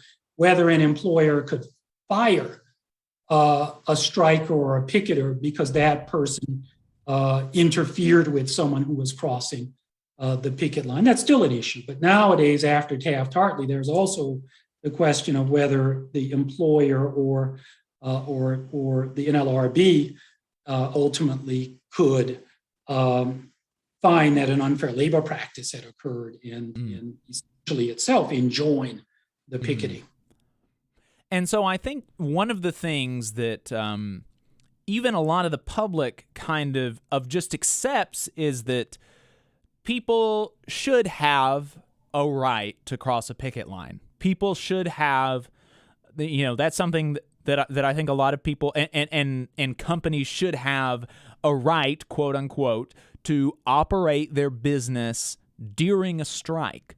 How would workers who engaged in mass picketing, who did not allow strikebreakers, scabs, to cross the picket line because of their numbers primarily? I mean, it was not, people talk about union thugs, and that was not the primary means by which scabs were prevented from crossing the picket line. It was just that it was physically not possible to do that. And there were also sit-down strikes and things like this. How would workers who did that defend these actions? Well, you put your finger on something really interesting, and that is the kind of historical function of mass picketing in elevating the labor movement during this crucial period of growth in the 1930s, late 1930s and through the 1940s. Mass picketing was effective, as you mentioned, because of the mere numbers. And usually, heyday of mass picketing, you might call the period in the few years after the end of the Second World War, when there were a great number of strikes, the biggest strike wave in American history by far, with a great number of those strikes involving mass picketing. There was actually very little violence and very, almost no serious violence. And what that reflects is the fact that mass picketing worked not because people were being beaten up, that happened occasionally, but usually because mass picketing signaled to people who would cross a picket line that they shouldn't. Some of them were intimidated, I'm sure. Some of them merely responded to the theater of it all. They was an indication of how many of their fellow workers were on the side of the union, and to them that maybe they should reconsider their thoughts about the underlying issue that provoked the strike. And that's why, when it comes down to it, mass picketing was banned at the federal level with Taft-Hartley. It was very effective at making the union movement a meaningful force in American politics and economics. Without mass picketing, the question is, how can strikes be effective? A strike is a withholding of labor. For some workers in some circumstances, that's enough. But for a lot of American workers, it's not, particularly where employers have a very broad right to bring in replacement workers, either temporary replacements or, if it's an economic strike, of course, permanent replacements. That raises a question: how can you win a strike if you're limited to 2 or 5 or 7 or whatever people on a picket line patrolling in a way that some court has prescribed, or even don't have an injunction? You're worried that if you bring too many people on the picket line, the employer's going to go and file an unfair labor practice charge against you, the National Labor Relations Board. Right. So we've got about 3 or 4 more minutes on the radio, and then we're going to continue. So, folks, if you're listening to us on the radio, you can find us online. We're on Facebook. We're on YouTube at the Valley Labor Report. You can continue to listen to this conversation that we're having with Professor Ahmed White from the University of Colorado about the history of mass picketing in the United States. And the last thing that I wanted to, and we'll wrap the interview here for the radio, is the injunctions that we saw in 2021. What is the basis for them? Because, like I said, these are not mass pickets. These are not pickets that are preventing people from crossing the picket line. And they still had the state come down and say, too much. What is the deal there? So that's very interesting, and I think quite important. So what I found in studying the use of injunctions in labor cases is a consistent theme. And that is the ability of the people seeking these injunctions, employers, to premise the injunction on an anticipation of violence and disorder that is often at least far removed from any present indication that there would be violence or disorder. And the courts have consistently accepted that argument. So what you have here is a situation where courts again, routinely issue these injunctions, and they have for decades now, without there being much proof at all that any kind of trouble is in the offing. It's this anticipation that there would be trouble. And that's been true of the way the NLRB has enforced this Section 8B1, in other words, the federal limitations on mass picketing, but it's also been true as your question and your introduction to this segment indicates, in the great number of cases where state courts have done what state courts can do separate from the NLRB, and that is to issue their own injunctions. It's this anticipation of violence and disorder, even when it's not in the offing, even when it's a distant threat, if any threat at all.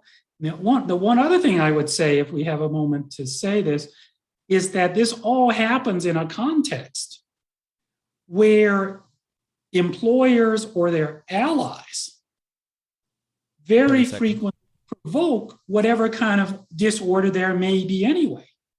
And when they do that, they provide themselves with a basis for the issuance of these injunctions and never pay much of a price for it. Right. Ahmed White, thank you so much. Folks listening on WVNN, we appreciate your time, and we will see you next week. All right. So we are off the radio now. And so, yeah, I'll let you, we can go ahead and cut that. I'll let you go ahead and finish your thought there. Was there, okay. I got to say, I am very just excited to even learn about you, honestly. I was telling the rest of the crew here this morning, it's always great to find out new people who are and you're not new, you're just new to me, but experts in this. And, you know, I'm looking at your bio here at the University of Colorado, and it's like right up our alley. So it's gonna be fun to dig into some of your research. And before you go, I definitely wanted you to have an opportunity to just share, give us sort of a high level summary of what has been the focus of your research as a professor of law focused on unions. What have you been looking at, and maybe what are some of the most what are the things you've studied throughout the past that seem to resonate so much in 2022? Good question. So my work, I started out writing about criminal law, and I got kind of bored with that. I think that's kind of a dead end field to work on if you're a leftist. I mean, if your critique is just a liberal critique, there's always something to say, and I agree with a lot of what people say. But I gradually got more and more into labor stuff, and my focus has come to be labor repression, the different ways that labor is repressed. And what I've come to see is, or what I've come to understand is something I always knew was true, and that is the kind of inherent bias of the state and the legal system. So most of the work I've done kind of culminates in something like that, the sort of limits of the liberal system of labor rights, and the way that contributes to a just kind of comprehensive system of repression, and one that, as you both know, it doesn't bar all kinds of labor protest all the time, but it certainly does bar the most effective kinds of protest all the time. And if I had to sum up everything I've done, that's what it comes down to. And it's interesting because I'm just confirming what I knew to be true when I was 17 years old. Right. And that's sort of, to think about why Jacob even was looking for you and invited you on the show, because we were watching this happening in Brookwood, and, we know the facts on the ground there. And it's just nice to hear from somebody who has seen this and studied it for a long time and documented how this has been an ongoing pattern. And I think that's important, because sometimes people see the government as sort of this like neutral force that is pushed and pulled in different directions. But, in the case of the labor movement especially, but I think in a lot of areas, It's very clearly not. I mean, it's very clear what side they're on, and it's not our side. And that's something that we have to deal with, in our organizing. We have to factor that in. And that's exactly right. I mean, one of the most exasperating things in dealing with, you name it, other academics, especially in law, but other sort of mainstream media people or whoever, is this sense that when the state's against labor, I mean, nobody can deny, unless they're total reactionary, that the state's often on the side of employers. But what's exasperating is how often people want to believe that that's just an exceptional thing. That's an aberration. Maybe they had a good reason that time, right? Yeah, or maybe that's how it's supposed to be. Yeah, this isn't something to say on radio, but the best analogy might be to like an abusive partner. Like if the abuse is always there, then this person doesn't love you. You know where they stand. They're fundamentally against you. And I wish people thought that same way about the state and about the legal system. That these are not aberrations. These are instances of the state telling you where it really stands. Right. And I wish people better outside of circles like this one better understood that. Right. Well, yeah. So let's, we're not constrained by, breaks or anything like this now. So let's back up a little bit, because you mentioned that the law and the state has consistently banned the most effective sorts of protest and picketing, and mass picketing, for an example, sit-down strikes, for an example. So let's illustrate for a bit, and you do that in one of your articles, and I would recommend folks. I mean, it's like it's a scholarly article. The title is "Workers Disarmed," and the link is in the show notes. But it's a fantastic article, and you do that in this article and you lay out how effective mass picketing specifically was for working folks. So can you tell us about its rise as a tactic and illustrate its successfulness for us? Yeah, so before the 1930s, workers did whatever they could in a context where almost everything they engaged in was presumptively or potentially illegal. That changed in the 30s. But what didn't initially change, in other words, you got this law enacted in 1935 that seemed to protect workers' rights to organize, to engage in protests and collective bargaining. For a couple of years, most big employers just ignored that while trying to get the Supreme Court to declare it unconstitutional.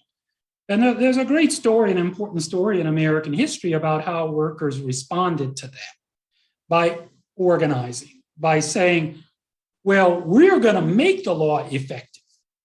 The law isn't giving us rights. We're going to assert those rights and make the law effective. And so that's the story. That's a story of mass picketing, but also of sit-down strikes. And so you had this massive wave of sit-down strikes beginning in late 1936 and through the first half of 1937. And some of my colleagues, Jim Pope and Drew Hansen, have argued persuasively, I think, that this was a major, major reason that the Wagner Act was found constitutional by the Supreme Court in April of 1937.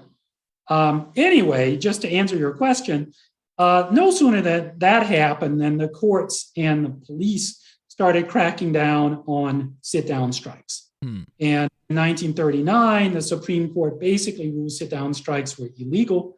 They followed that up in 1942 with another case involving some workers striking on a ship that kind of put the nail in the coffin of sit-down strikes. Said sit-down strikes are basically almost categorically illegal.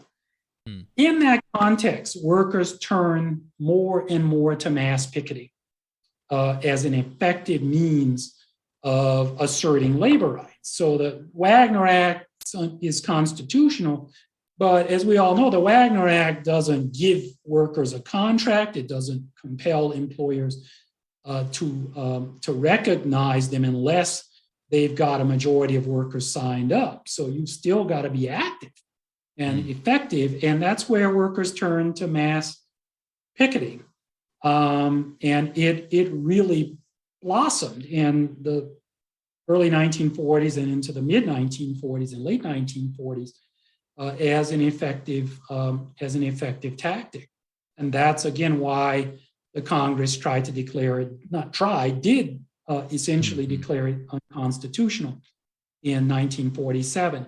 And in the meantime, state courts were continuing to issue injunctions themselves, banning mass picketing or disruptive picketing or picketing they thought might become disruptive or whatever. And what they were able to do was gradually to get more and more licensed to do that in a context where initially there was some question whether state courts could still assert their jurisdiction in a world where now you've got a federal labor law that's governing labor relations. There was some question whether state courts' authority to issue injunctions would be preempted by this new federal law. In other words, barred because of the supremacy of the federal government. That was cleared up in the 1940s too, that state courts can issue these injunctions as long as they don't try to meddle with the particulars of the labor law. In other words, as long as they don't try to rewrite, as it were, the Wagner Act and its provisions. As long as their injunctions are focused on order and the threat of violence or interference with public access, as long as they're focused on that, they pretty much have carte blanche to issue injunctions. Right. Well, and as you mentioned, it can be based on just their imagining of anticipated threats or violence. It doesn't have to really be concretely tied to any real threats. They don't have to have evidence that, there's troublemakers preparing to make trouble. Just the fear. It seems to be enough to get the courts on their side. And, as you're talking, something that really resonates with me is that in the labor movement, we go back to the 30s, often as kind of the peak of our power and our size, the 30s and immediate, post-war period. And so many of those weapons that we had tactically have been outlawed, from the mass picket to our, sympathy strikes and solidarity strikes. That, I think, has boxed us in as a movement. And there's, I think, been a natural trend to just operate within those legal confines. That seems, it's kind of a natural thing. We institutionalize, we have official tax status, we have staffers with salaries, and so we've got to follow the law. We can't be reckless. And it almost, it feels, you brought up abusive relationship earlier as a metaphor, so I'm going to bring this one up. Feels like we've been domesticated. And had our back broken a little bit, and we have to operate within these very strict confines. So that's a long way of leading me to my question, which would be, given that the mass picket and so many other tactics that we know worked in the past are illegal, should the labor movement be looking at taking the risk of going outside those small, narrow legal confines, or should we be looking at, are there new tactics that they haven't figured out to ban yet that we need to be really focused on? I just don't know if you have any thoughts there, but I'd be curious to hear it. Well, I think you raised a not to get you in trouble. I know you are a professor of law, and I don't want you to say anything that's saying get me in trouble. Yeah. But no, you raise a crucial question, and one that I think has to be on the table. What is the value of being legal? And I'm not saying that to say to endorse engaging in criminal acts or whatever. People have to decide for themselves what they're going to do in this world. Right. But not everything that's illegal is criminal either. And some of my colleagues, a few of my colleagues among law professors, have begun to raise this issue. Like, what's the real value of the NLRB system to workers now? When, as you put it quite correctly, so much of what was effective 70, 80 years ago is illegal now anyway. When the NLRB and NLRA do as much to constrain what workers can do to limit workers' rights and prerogatives as they do to assist workers. And you noted, unions, if they are legitimate, have to have lawyers and staff. I mean, I completely understand that, being a lawyer myself. But one of the problems with that approach is, even to the extent that it works, who has the greater resources to play that game anyway? I mean, there are a lot of great labor lawyers out there. I know them, I respect them. But legal representation costs a lot of money, a lot of time. Even if it worked perfectly, you're dealing with people, big employers, whose resources are often much, much, much more extensive. They can win that battle often even against the best, most conscientious, most sacrificial of labor lawyers on the union side of things. In terms of new tactics, I mean, I'm starting to get up there in years a little bit, and I don't know what's out there. I just know that since the advent of the internet and then social media, people have been, and the labor side have been waiting for the next new thing, and it's never quite come. It's never quite come. That it was going to be the internet, and then email, and then the various social media platforms were going to replace the old tactics that were no longer effective. And I'm not denigrating those efforts. I'm just saying nothing's been the kind of panacea or the magic bullet yet. And I know there are a lot of really smart and conscientious often young organizers out there, and more power to them. Maybe something will come around and help change things. Just hasn't happened yet. Right. Well, and the thing that has been the most effective, like you said, has been withholding our labor and basically not allowing others to contribute their labor, where there are people that want to cross that picket line, and the rise of mass pickets is a tactic. You mentioned in your article that during a 1-year period that formed the core of, quote, American labor's greatest upsurge, there were 4,600 strikes, including some 5 million workers. 2021, Striketober, there were like 300 something strikes and some hundreds of thousands of workers, so, and we have multitudes more people in the country, several more workers, more than 100 million workers in this country. And so the difference there is huge.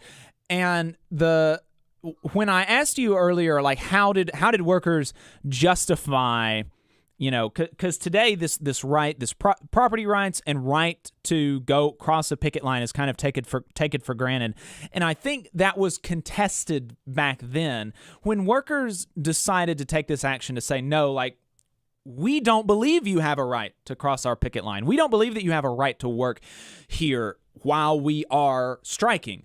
Do you think that there was that they spent a whole lot of time philosophically and morally thinking through these things, and that there was a really sturdy justification in their minds, or that they just recognized that this was power, and it was more of a tactical calculation or a philosophical justification that they had in their minds? What do you think was going on when people did this? Oh, a little of both. I mean, depending on who was involved. I mean, I think for people on the left wing of the labor movement, there was an attempt to ground this in leftist politics and philosophy. whether you're talking about sort of IWW syndicalist or even kind of Communist Party types in the 1930s and 1940s. I think for the mainstream of the labor movement, it was largely a practical thing, but not entirely. I mean, if you look at, and I say a little bit about this in the article you mentioned, if you look at the legislative history of the Taft-Hartley Act, when a number of these union people went and testified in Congress, some of them did make an effort to justify mass picketing, and it did seem at least somewhat earnest. You had Walter Reuther, who was, no radical, certainly not by 1947, basically reminding people in Congress that if you're going to talk about this issue in terms of violence and right and wrong in that sense, then he told them quite rightly they had the issue backwards. Mm-hmm. He said, let me remind you who, in so many words, he said, let me remind you who was doing the beating and the killing of people in this country. Not very long ago was, I think, the phrase he used, and quite rightly, in the 1930s, scores, probably a couple of hundred people altogether were killed in labor disputes, and the vast majority of them were on the union side.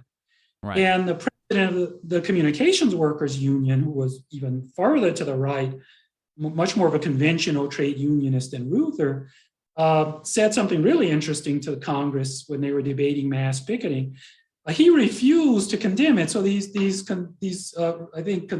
Republican congressmen were trying to box him in and say, we want you to condemn mass picketing. And he kept refusing to do it. And finally, kind of exasperated, he said something like, he said, I'm not going to sympathize. In so many words, he said, I'm not going to sympathize with a guy who is trying to cross the picket line.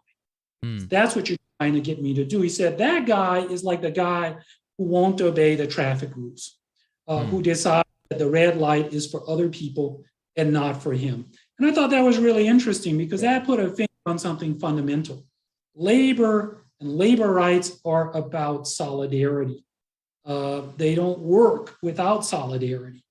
And this idea that was consecrated with Taft-Hartley, the right of dissidents, essentially of scabs, placement workers, whoever, freeloaders, not to go along with the union, is entirely antithetical to the very thing that is at the core of a functional labor movement, this business of solidarity. And this guy, Bill Burney, who was the president of the Communications Workers Union, he understood that.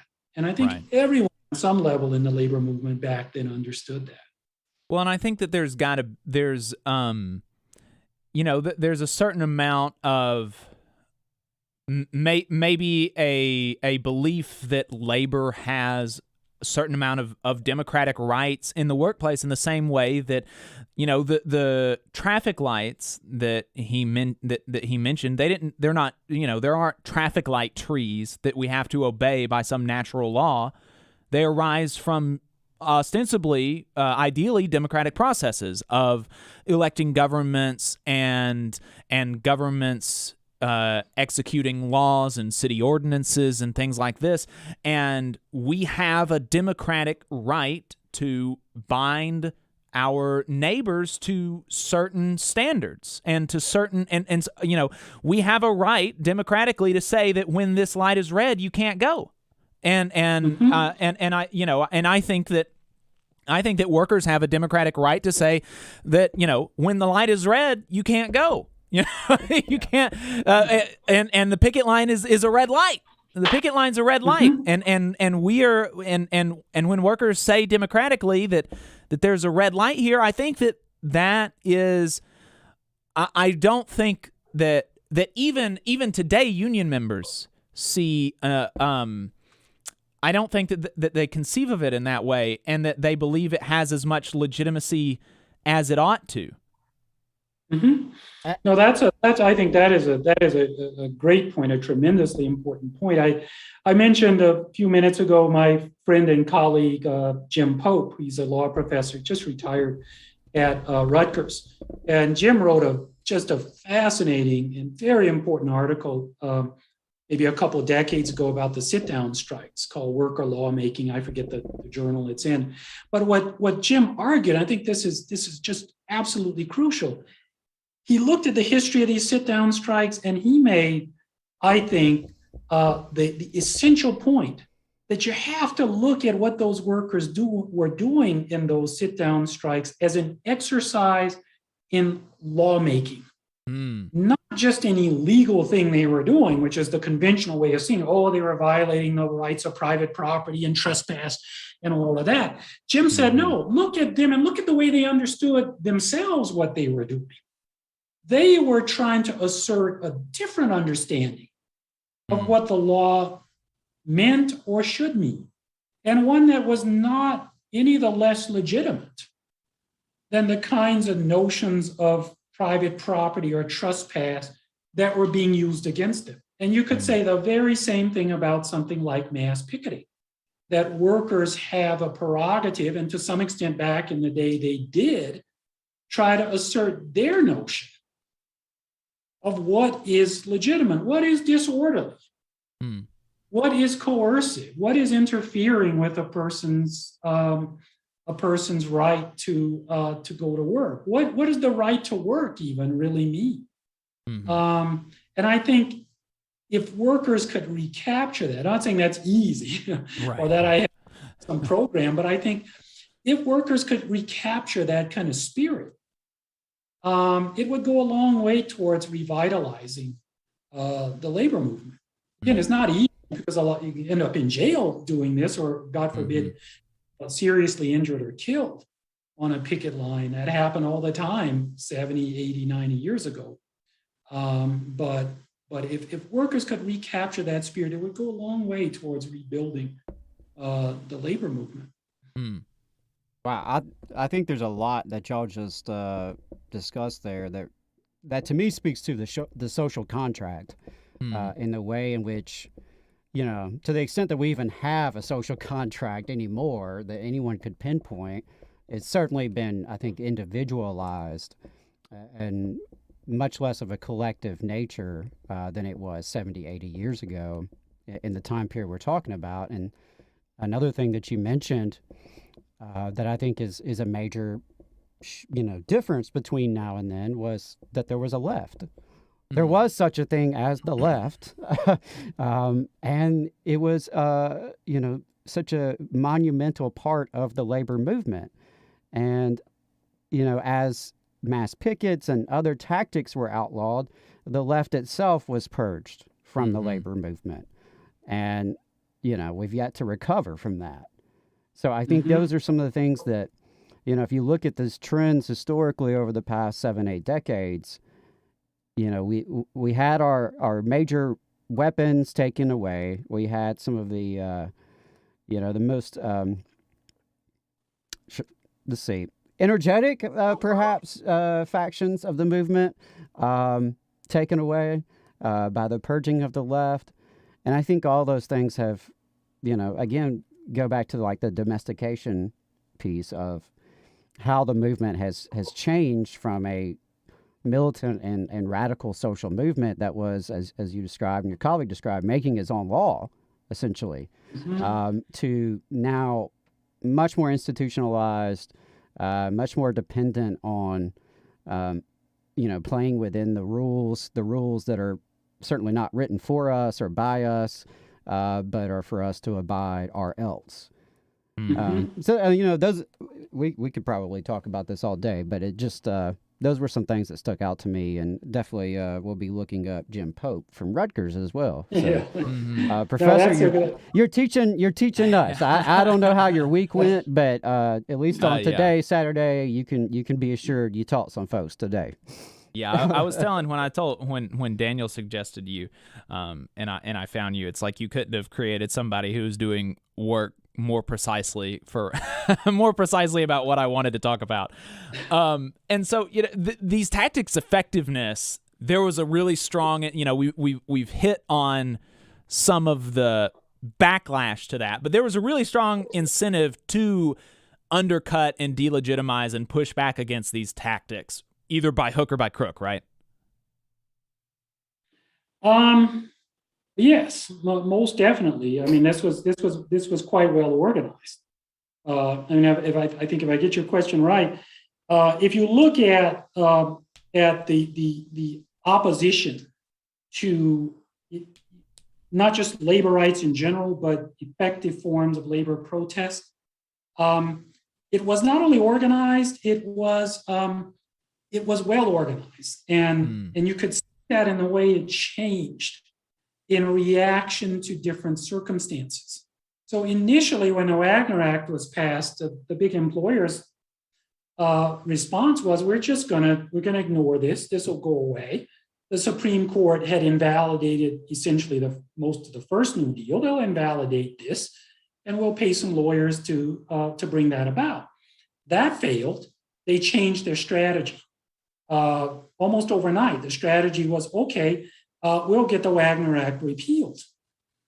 And they spent the next decade, from about 37 to 47, first trying to get it repealed. They saw that wasn't going to go anywhere. So then they thought, well, we don't have to get it repealed. We'll just get it amended. This will work to our advantage. And that gave rise to Taft-Hartley.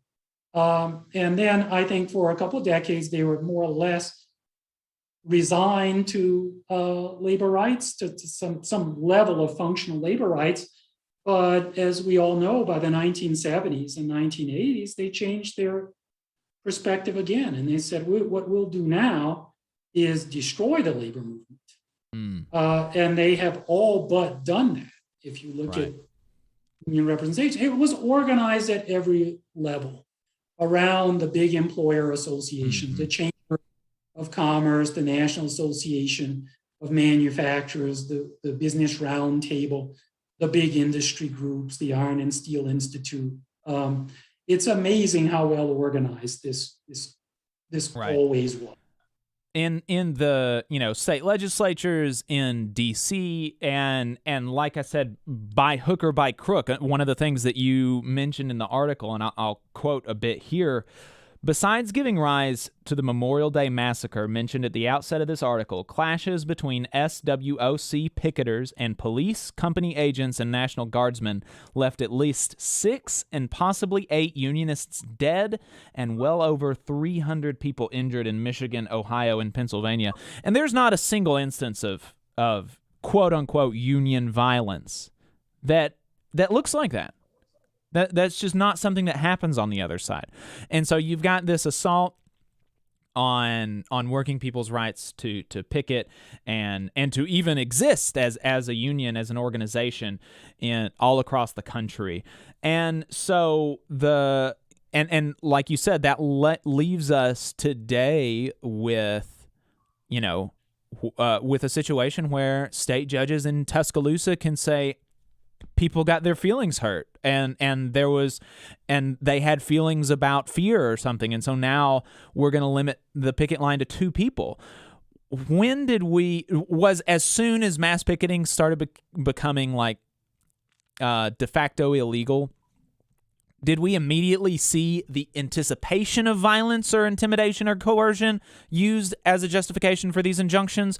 Or did it take a little bit of time to get to where we are today? It took some time, but one of the ironies here is that if you plotted out the serious violence, the rate of serious violence in labor relations in the United States, it remained quite high through the mid and late 1930s, and then it began to fall, and it fell dramatically. So only a relatively small number of people have been killed in labor disputes since the end of the Second World War. But what that did, and this is the irony of it, because of course no one's in favor of people getting seriously hurt or killed. But the irony here is that the threshold of what was tolerable in terms of violence has steadily ratcheted, or not just violence, but unrest has steadily ratcheted downward. So you can find even in Supreme Court opinions, you mentioned the violence, quoting from the article of mine, violence in what was called the Little Steel Strike in 1937, where about 16 or 18 people were killed in different clashes. In the wake of that strike, you can find a U.S. Supreme Court opinion where the Supreme Court said, basically, if the labor law is going to function, the people administering it, including the courts, have to understand that there's going to be a certain level of disorder and a certain level of violence. And the court wasn't saying, oh, it's a case about whether these strikers were entitled to be reinstated after this big strike.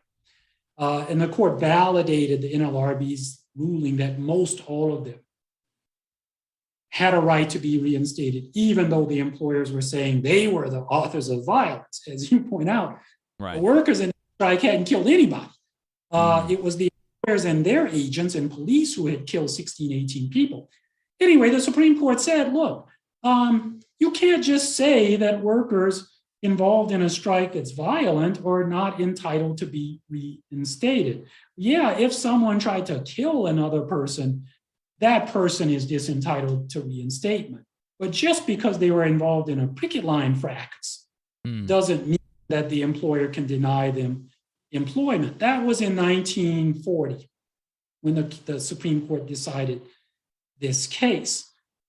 As time has passed here, the threshold for the courts of what is intolerable disorder, what is sufficiently threatening of violence has diminished further and further and further and further until you get kind of absurd things. Like you and I, Jacob, were talking about this earlier, the injunction issued here in Colorado against the King Soopers, the Kroger's picketers. I read the injunction and the claims that it was premised on, and they were absurd. Someone playing loud music in front of the store. Some people were, an epithet was supposedly, 8,000 people out on strike, and an epithet was supposedly, we don't know if that even happened. We don't know what the epithet was. The threshold of what is intolerable has worked its way so far downward now. As you've noted several times, quite rightly, that is the underpinning of so many of these devastating restrictions on picketing. Right. It's interesting to hear you describe that in terms of the Colorado pickets, because, I'm thinking back to my time as a high school teacher. And, if maybe managers at Kroger or the courts had ever just visited a high school hallway, they're going to hear more than one epithet. They may hear some bad language and some yelling and some loud music and, folks being a little bit rowdy. Yeah, good grief. So maybe I'm biased. I am biased, but my guess is that picket line was no rowdier than most anywhere in our state on a Saturday in the fall during college football season. So it is absurd. But something that you mentioned about that Supreme Court ruling back in 1940 is that it seems to me that even justices of the Supreme Court, clearly, the elite of the elite had some recognition that there was conflict between employer and employee. I'm not saying that they were admitting that Marx was right. We have a bourgeoisie versus proletariat driving history. But, it seems like there was, among all sides, more of a understanding that there was contradiction there and there was conflict there. And in the 80 years since, it seems like we have done everything we can as a society and through media and culture to sort of mystify that contradiction and conflict and erase it from consciousness. Oh, absolutely. If you look, there's an interesting kind of backstory here. The Supreme Court wasn't, in the late 30s and early 40s uniformly on labor side, as we know, but it was occasionally. And at the forefront of that, in the lead on the court, were some interesting figures. One of them was Alabama's own Hugo Black. You also had William O. Douglas, and then maybe the most fascinating of those people was a guy named Frank Murphy.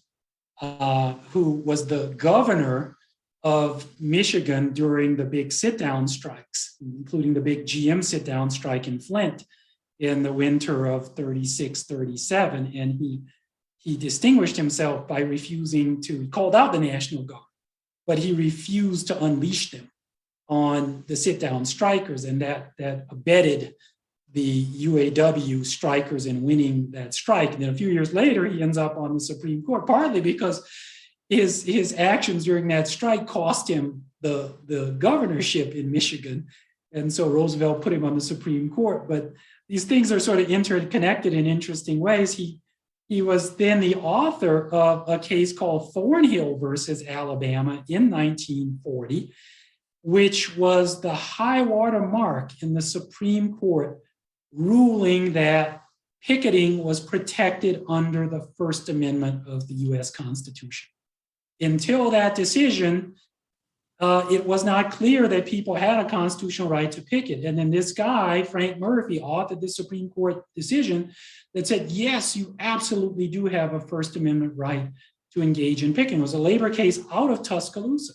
Mm-hmm. And then every case after that the Supreme Court, just about every case after Thornhill that the Supreme Court decided on picketing, eroded that right, limited that right further. So there's some interesting interconnections there, and they have to do with, they rest on the fact that in a lot of ways, we think of progress as a kind of linear thing. In a lot of ways, the Supreme Court, some of these Supreme Court justices were further to the left, way further to the left, especially on labor issues back in the 1930s and 40s, than anybody you'll find on the court today. Yeah, and I was not familiar with that Alabama connection, so that's really cool. Appreciate you sharing that. Mm-hmm. So, Professor White, I really, really appreciate your time. This has just been this has been fantastic. Exactly what I was looking for. Was there anything that you wanted to make sure that you mentioned before we wrapped up our conversation? I can't think of anything. The main thing is just to thank you all for having me. It's been my pleasure. What is you've got a book coming out in the next year or so, but you have a book already, and I'm planning on reading it. It's called The Last Great Strike, Little Steel, the CIO, and the Struggle for Labor Rights in New Deal America, University of California Press, 2016. Folks can check out that. Folks can check out your scholarly articles. Fantastic stuff there. And the new book that you've got coming out, you said it's in October is when you're expecting it to be released? Should be out in October. Yep. Under the Iron Heel, the Wobblies, and the Capitalist War on Radical Workers. We will hope to have you on again. Thank you for being so generous with your time. Absolutely. And have a great Saturday, okay? You bet. Thank you. Thank you. All right, awesome. So you've been listening to, like I said, Ahmed White from University of Colorado. You can find his work in those places. We got a couple more segments that we wanted to get to because they are timely. Going to talk about the potential SCOTUS nomination really quick, but before we get to that, that came to mind as Professor White was discussing those Supreme Court justices. I mean, here you have some folks who, 80 years ago, and maybe weren't the most progressive-minded folks, but who had a better record on unions and labor rights than the pick of the progressives. Yeah. Quote unquote. Yeah. So before we get to that, let's go to Last Week in Southern Labor. Last week in Southern Labor, we talk about what happened the last week in Southern Labor. We pull this information from Jonah Furman's newsletter, Who Gets the Bird? You can read the rest of what happened in the rest of U.S. labor at whogetsthebird.substack.com. And so let's just jump right into it. In new organizing, Starbucks workers continue to rack up elections in the South last week in Atlanta. 25 food service workers at 3 locations of Union Kitchen in Washington, D.C. are unionizing in 3 different NLRB votes with UFCW Local 400. The 20 fast food workers at Tudor's Biscuit in Elkview, West Virginia, who marched on the boss and got the cops called on them, ultimately lost their union vote 5-7, not joining UFCW Local 400, which is a shame. And I don't think that we've heard the last of Tudor's Biscuit stuff, because there was some shady things happening on the side of the boss there. So we'll be looking for updates on that. 5 lab techs at Steel of West Virginia in Huntington, West Virginia, deadlocked 2-2, thus not joining Steelworkers Local 37. The staff of the DCCC, which is the Democratic Party's congressional elections campaign arm, are unionizing with Teamsters Local 238. You'll recall the DNC staffers just joined SEIU, so now Change to Win is fully integrated with the Democratic Party staff. Love to see that. And unrelatedly, but obviously relatedly, the Bessemer, Alabama revote is fast approaching. As Bloomberg reports, nearly half of the 6,100 eligible voters are new to the warehouse since the vote a year ago due to Amazon's high turnover rate. Ballots went out yesterday on that, and we talked a little bit more about that earlier in the show, and we'll be giving you updates as the campaign continues. In strikes and bargaining, 4 months into the USW Local 40 strike at Special Metals, local politicians have decided to suggest that the strike should end, with Senator Shelley Moore Capito and the Huntington, West Virginia Council speaking out. So, look, Richard Shelby, Tommy Tuberville, what are you doing? You got a Republican colleague coming out in support of striking workers, and these folks are going on a year now in Brookwood, Alabama, going on a year on strike, and nothing from conservatives and conservative politicians. It's insane. Elsewhere in West Virginia, Teamsters Local 175 is apparently considering striking Coca-Cola over the company's failure to pay its workers. More fallout from the Kronos ransomware attack that's affecting payroll across the country since December. Educators in Birmingham, Alabama last week and Chesterfield, Virginia organized sick-outs. School bus drivers in Jefferson Davis County, that's great, Mississippi struck for an hour, 1 hour, over the district paying double for extra drivers without hiking regular driver pay, and won the pay hike. That's a hell of an hour. That's like cool as hell. A federal judge granted rail operators, BNSF, an injunction against 17,000 union rail workers who had moved towards striking over a new and absolutely insane attendance policy, which Joe Jemanuel Hall at Labor Notes summed up well. The unions are now taking pains to tell their members not to take action, which is never a good sign for fans of labor peace. It is worth remembering that this BNSF injunction is technically totally separate from the much larger 100,000 worker rail bargaining coalition that has just filed for an impasse/mediation and could soon start a countdown on an absolutely massive national rail strike. But it's very hard to tell whether or not that's even plausible. Because some of the key factors being the global pandemic and supply chain meltdown, disintegrating political orders, all that kind of stuff. And for anyone who's curious to hear a little bit more, I haven't read that piece from Labor Notes that Jonah mentioned, but our friend Maximilian Alvarez with Real News Network just put out an episode this week where he interviewed a longtime railroad worker who has retired, who gave some, firsthand testimony about these attendance policies. So really recommend that. It was great stuff. Yes, great stuff. Speaking of massive critical industries facing a strike deadline, the USW's National Oil Bargaining Program, covering 30,000 workers, mostly along the Gulf Coast, is facing a contract expiration of February 1, which was Tuesday. And the latest reports are that that things are intensifying, and the latest offer was insulting, per the union. All this against the backdrop of a refinery industry that has made its union-busting aims quite explicit over the past year, with lockouts in Minnesota and Louisiana, the latter of which is very much still going strong. And if I had to guess, is probably being held up as an implicit threat against the union during these negotiations. The union appears to have had better luck at the Newport News, Virginia shipyard, with Steelworkers Local 8888 having reached a tentative deal after rejecting the last one in December and amping up their strike talk. So that's very cool. Speaking of massive contract negotiations not going well, though, 14,000 AT&T workers with CWA in 36 states are negotiating a new contract as their one-year extension expires on February the 12th. As the bargaining committee put it, we are bargaining in an environment of incredible challenges, including inflation, worker unrest, and the ongoing COVID pandemic. The company offered a benefits proposal right off the bat that was offensive, concessionary, and shows their contempt for their employees. We need all CWA members to be prepared for a fight. We are going to fight, and we need an army of union members fighting alongside us. So, those are fighting words. And with just days to go, the National Women's Soccer League Players Association members say they will not report for the first games of the preseason if a contract hasn't been negotiated by then.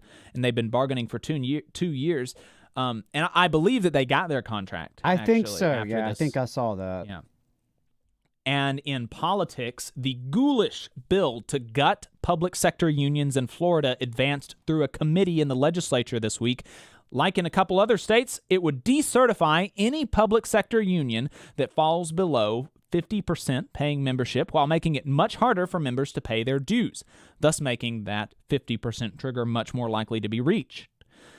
It exempts, of course, police, corrections, and firefighter unions, because those are special boys. A circuit court ruled to undo a Trump-era policy limiting federal unions' ability to bargain, which is just another step away from the very anti-labor federal policy the Trump administration had implemented. And finally, the FLRA has upheld a decision to decertify the IFPTE's Union for Immigration Judges.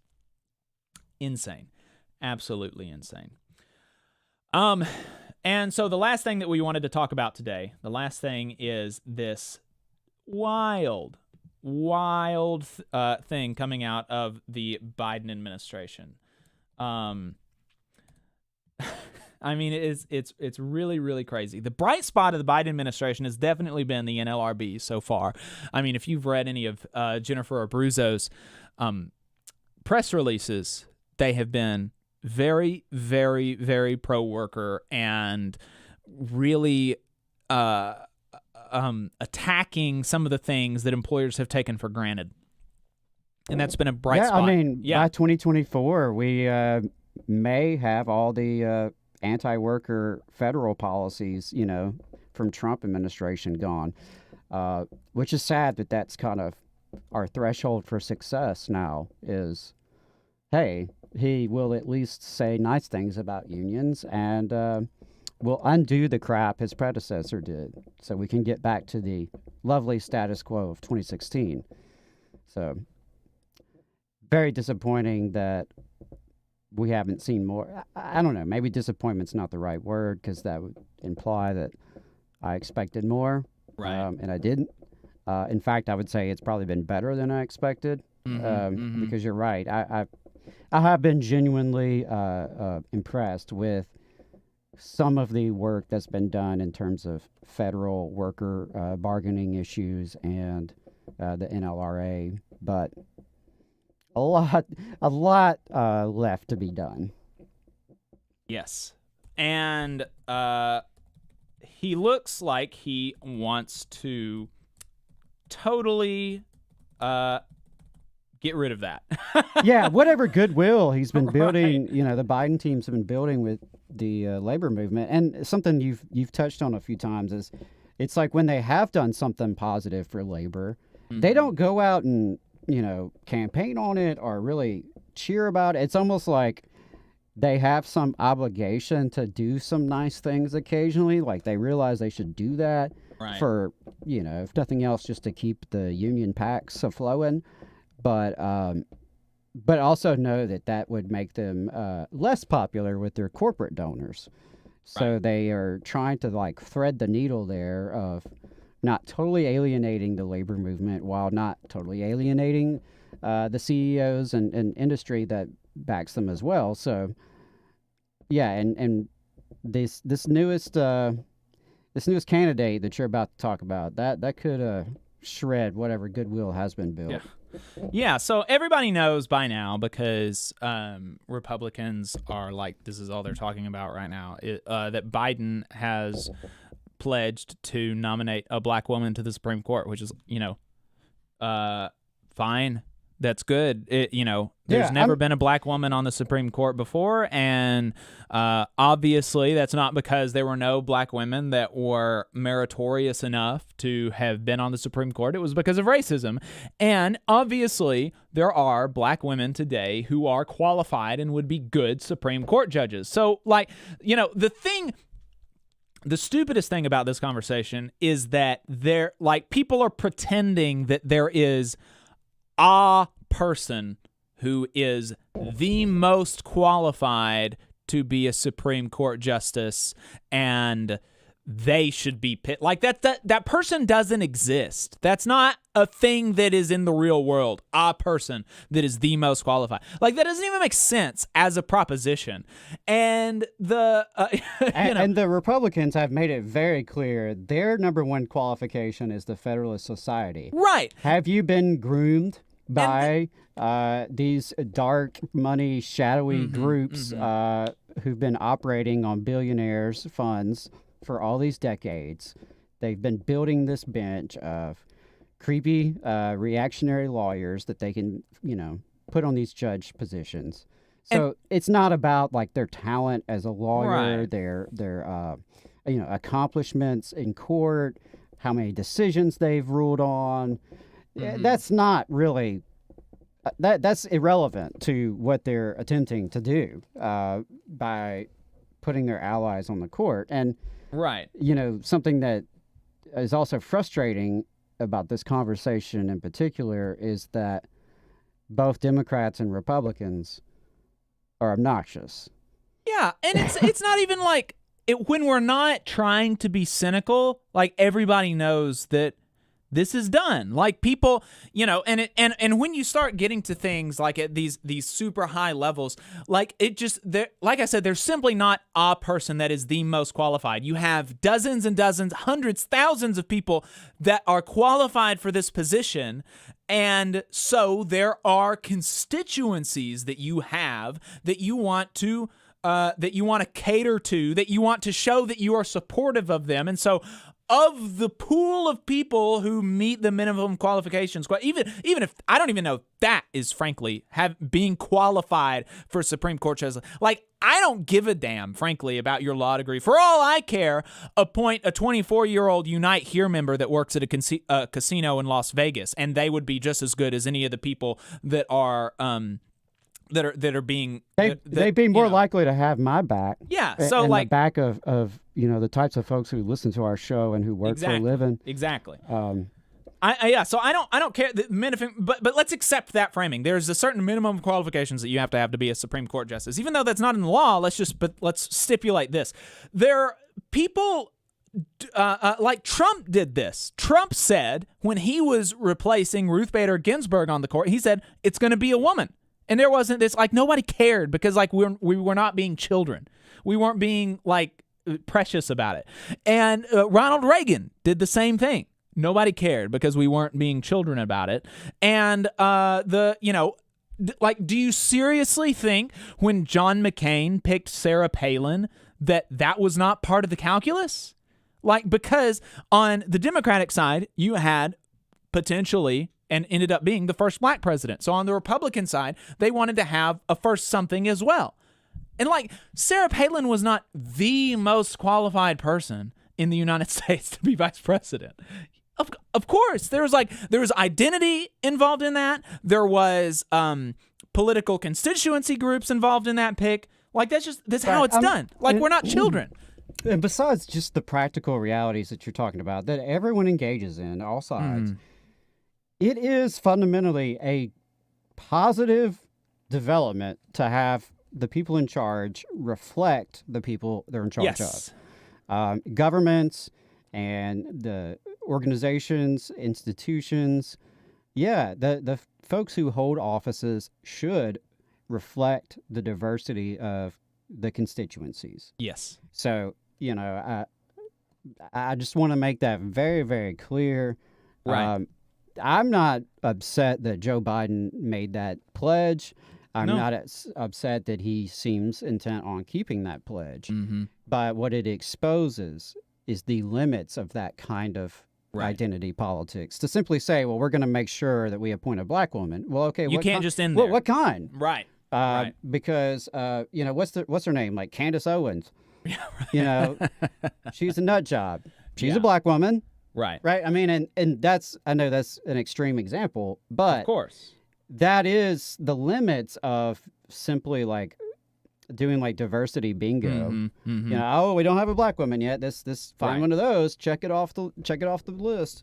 Right, and that's and like we've been critical of some of these things. You can go back and watch our interview with Paul Prescott about some of these diversity trainings and whether or not they even do what they pretend to do, or like we've been critical about this kind of stuff on the show. But it's good to have, and it's something that people, when you're organizing a union, you want your union, your organizing committee, the leadership of your union to reflect the people that you represent and reflect your membership. Absolutely. Yeah, and that's good. That's good. But that can't be like you don't stop there. You don't stop there. As Cornel West, the great Cornel West, will say, putting black faces in high places.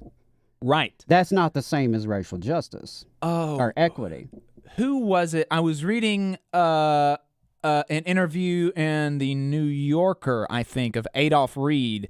And Adolph Reed is a professor at a university, and he teaches at some of these higher universities. He's got a lot to say about Obama. Yeah, and he said that he taught people like that, like people like Obama, and he said that he could tell from these students that they thought the civil rights movement was so that, they could be on the board of Exxon. And that's like not what it was about, right? I mean, sure, if there's going to be an Exxon and if it's going to have a board that's not elected by workers, maybe it's better that there are black faces on it, or it is better that there are black faces on it than not, but that's not what the civil rights movement was simply, about. Diversifying the elites doesn't make them any less elite. So, and we've all, I mean, I know that I have dealt with supervisors who were women or who were minorities or who were gay, who were awful to their employees, who were of the same, demographic background. Right. And so what are we talking about? We've been talking around it. There are a few people on the short list for Supreme Court nomination from President Joe Biden, and one of them is Michelle Childs from South Carolina. She is a South Carolina District Court judge, and her biggest enthusiast, I'm reading this from the American Prospect. The American Prospect. It's in the show notes. The title is Clyburn Pushes Management Side Labor Attorney for Supreme Court. And Clyburn is the one that got, the reporting is that Clyburn is the one that got Joe Biden to agree to appoint a black woman to the Supreme Court the first chance that he got, and that's fine. And he's been her biggest backer. So let's review her record then. Bloomberg Law has 25 cases registered in which Childs participated during her time at the firm being Nexon, Pruitt, Jacobs, and Pollard. 23 of those involved alleged employment discrimination or other employment-related civil rights violations. Race and gender were common factors in such suits, and 7 such cases entailed race-based job discrimination, and another 3 involved sex-based job discrimination. In all but 2 of these instances, Childs was representing the boss, the defendant, against people alleging race and sex discrimination. I mean, Childs represented Conseco in Green v. Conseco Finance, for example, where the plaintiff, an African-American woman, alleged race and pregnancy discrimination in a situation where the company denied her a promotion and then terminated her outright. Childs represented the boss here. Childs represented the boss, and she eventually withdrew. I don't know why, but she eventually withdrew from the case, but she did represent the boss in this case. And the plaintiff was awarded $193 in damages. The plaintiff won. In Harris versus L&L Wings, a plaintiff alleged near daily sexual assault by a workplace supervisor for years, and Childs represented the company. A jury sided with the plaintiff, awarding compensatory and punitive damages and even attorney's fees. That's insane. Meanwhile, Nexon Pruitt, where Childs was a partner, has for years boasted of its anti-union services, advertising to firms hoping to keep their workplace union-free and offering strength in unfair labor practice and union representation issues. The firm also warned against the impacts of the PRO Act and the Build Back Better Act. That's insane. Yeah. And I'll say this as someone who has worked closely with attorneys, and for all we say about lawyers, there are plenty of good people who go into law and are trying to do the best they can in the system we have. Mm-hmm. And occasionally when lawyers run for office, as they are prone to do, folks will bring up, especially if they're a criminal defense attorney, right? Inevitably, someone's going to go look up like the sleaziest or most violent, just awful client that they had. Right. So, they defended this child molester. They defended this murderer. Mm-hmm. Well, I'm willing to look at that in the sense of their job was to be a criminal defense attorney. Right. And I believe everyone's entitled to, a good defense and due process. And so if they were doing their job effectively for their client, hey, I'm not going to hold that against them if they defended some people that were, in fact, guilty. That's, so it's not like nitpicking with someone's legal career. If this had been just like a few cases she was involved in, if this was just part of a very broad legal career, even that, I think, would be different. But what you've described with her and the reporting with American Prospect and from others, this is her career, is working in union busting and for the employers against workers who have been discriminated against and have been exploited. That's a problem. Right. If that's your specialty, that's a problem. Yeah. Yeah. And I mean, it's public defenders who defend murderers and rapists and these sorts of horrible people. They are like the most important people in our society, basically. Because these, it's important, like Adam said, to have, that people have a right to a defense. But you as a lawyer, it's different. Being a public defender, you make like $40,000, maybe $50,000 a year, you're overworked. You're not making, when you are at a level, you choose the firm that you go to work for, and that this is working for big law in this way, that's a choice. It's a choice is what I'm trying to say. And it reflects something about you that you would choose to work for a firm that advertises its anti-union services. There are several law firms that do not do this. It says something about you that you would be willing to work on a case for a big corporation Like, not as a public defender, but as somebody making, probably thousands of dollars, tens of thousands of dollars an hour on these cases for big corporations against people alleging sex and race discrimination. Like, that says something about you as a person and as a judge, as a potential judge, and as a lawyer, that people have a right to be concerned about, and people in the labor movement have been voicing some concerns. The Washington Post has some reporting on that. Larry Cohen, former president of the Communication Workers of America, said, quote, her labor record, her years as a management-side lawyer definitely paint her as somebody who could just as easily be a Republican, and certainly has no record supporting workers' rights. This is of great concern to many of us. She spent years on the wrong side. Yeah, don't paint this as a, victory against discrimination when her legal career has been protecting employers who discriminate. Right. Okay, right. You can't that's just a bridge too far. I'm sorry. I accept that no nominee they have is going to be perfect. They're all going to have issues, that I take with their record.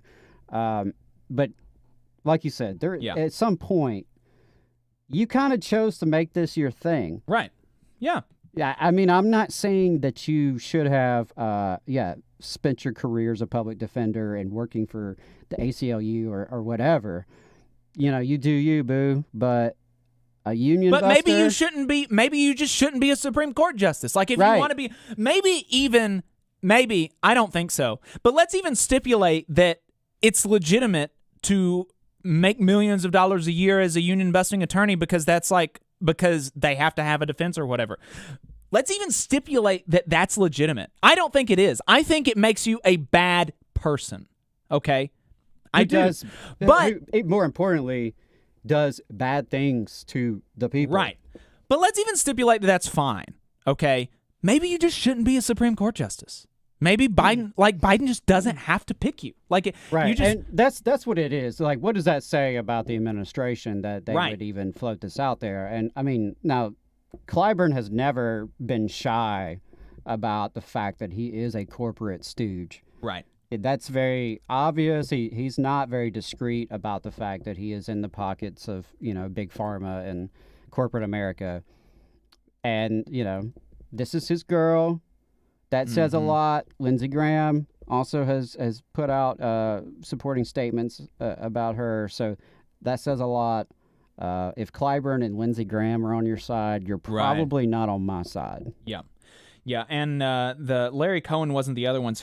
Wasn't the only one. Sarah Nelson, president of the Association of Flight Attendants, said there's a long list to choose from, and that's why it's great that President Biden can pass on a management side lawyer like Childs, who has argued disdainfully against workers' rights in favor of several other candidates who have been in the trenches with workers and have a proven record of upholding worker rights, and David Borer, general counsel of the American Federation of Government Employees, said she comes from an anti-union law firm where she spent time defending employers from claims of civil and labor law violations. That's not what we need. I appreciate them stepping up and speaking out as labor leaders and making it clear that this is not a win for the folks who elected Joe Biden into office. Absolutely not. Absolutely not. So we can't have that. I mean, she has to be defeated, and we have to have somebody better. There are plenty of black women out there that would be fantastic Supreme Court judges, like any number of random Unite Here members. I mean, honestly. So I don't suppose we don't have anybody on the line, do we? Anybody trying to call in? We don't. No. All right. Well, that's it. Adam, did you have anything else you wanted to touch on? No, I think that's it. Appreciate everybody who tuned in today and bared with us. It's always interesting live radio. Yeah. But hopefully you had a good experience. Hopefully you learned something today. Mm-hmm. I know I learned some things today. Definitely. I've got some, I took some notes. I got some people to look up and some things to read. So hey, that's what it's all about. So I appreciate it. I hope everyone has a great weekend and stay safe. Yep. Thanks for your time, everybody. Leave us a voicemail if you want us to answer a question. The phone number is 844-899-TVLR. That is 844-899-8857. You can support the show by going to unionly.io/o/TVLR. That is unionly.io/o/TVLR. Again, they have better rates on processing fees than Patreon does. They're a union business. They support unions and labor organizations, so consider supporting us through Unionly. You can get our stickers there and our bumper stickers there. And the last thing that we wanted to plug is I am speaking on a panel organized by Southern chapters of the Democratic Socialists of America, raising money for the miners in Brookwood that are on strike. That is going to be on Tuesday at 6 p.m. Thanks, everybody, for tuning in, and we will see you next week.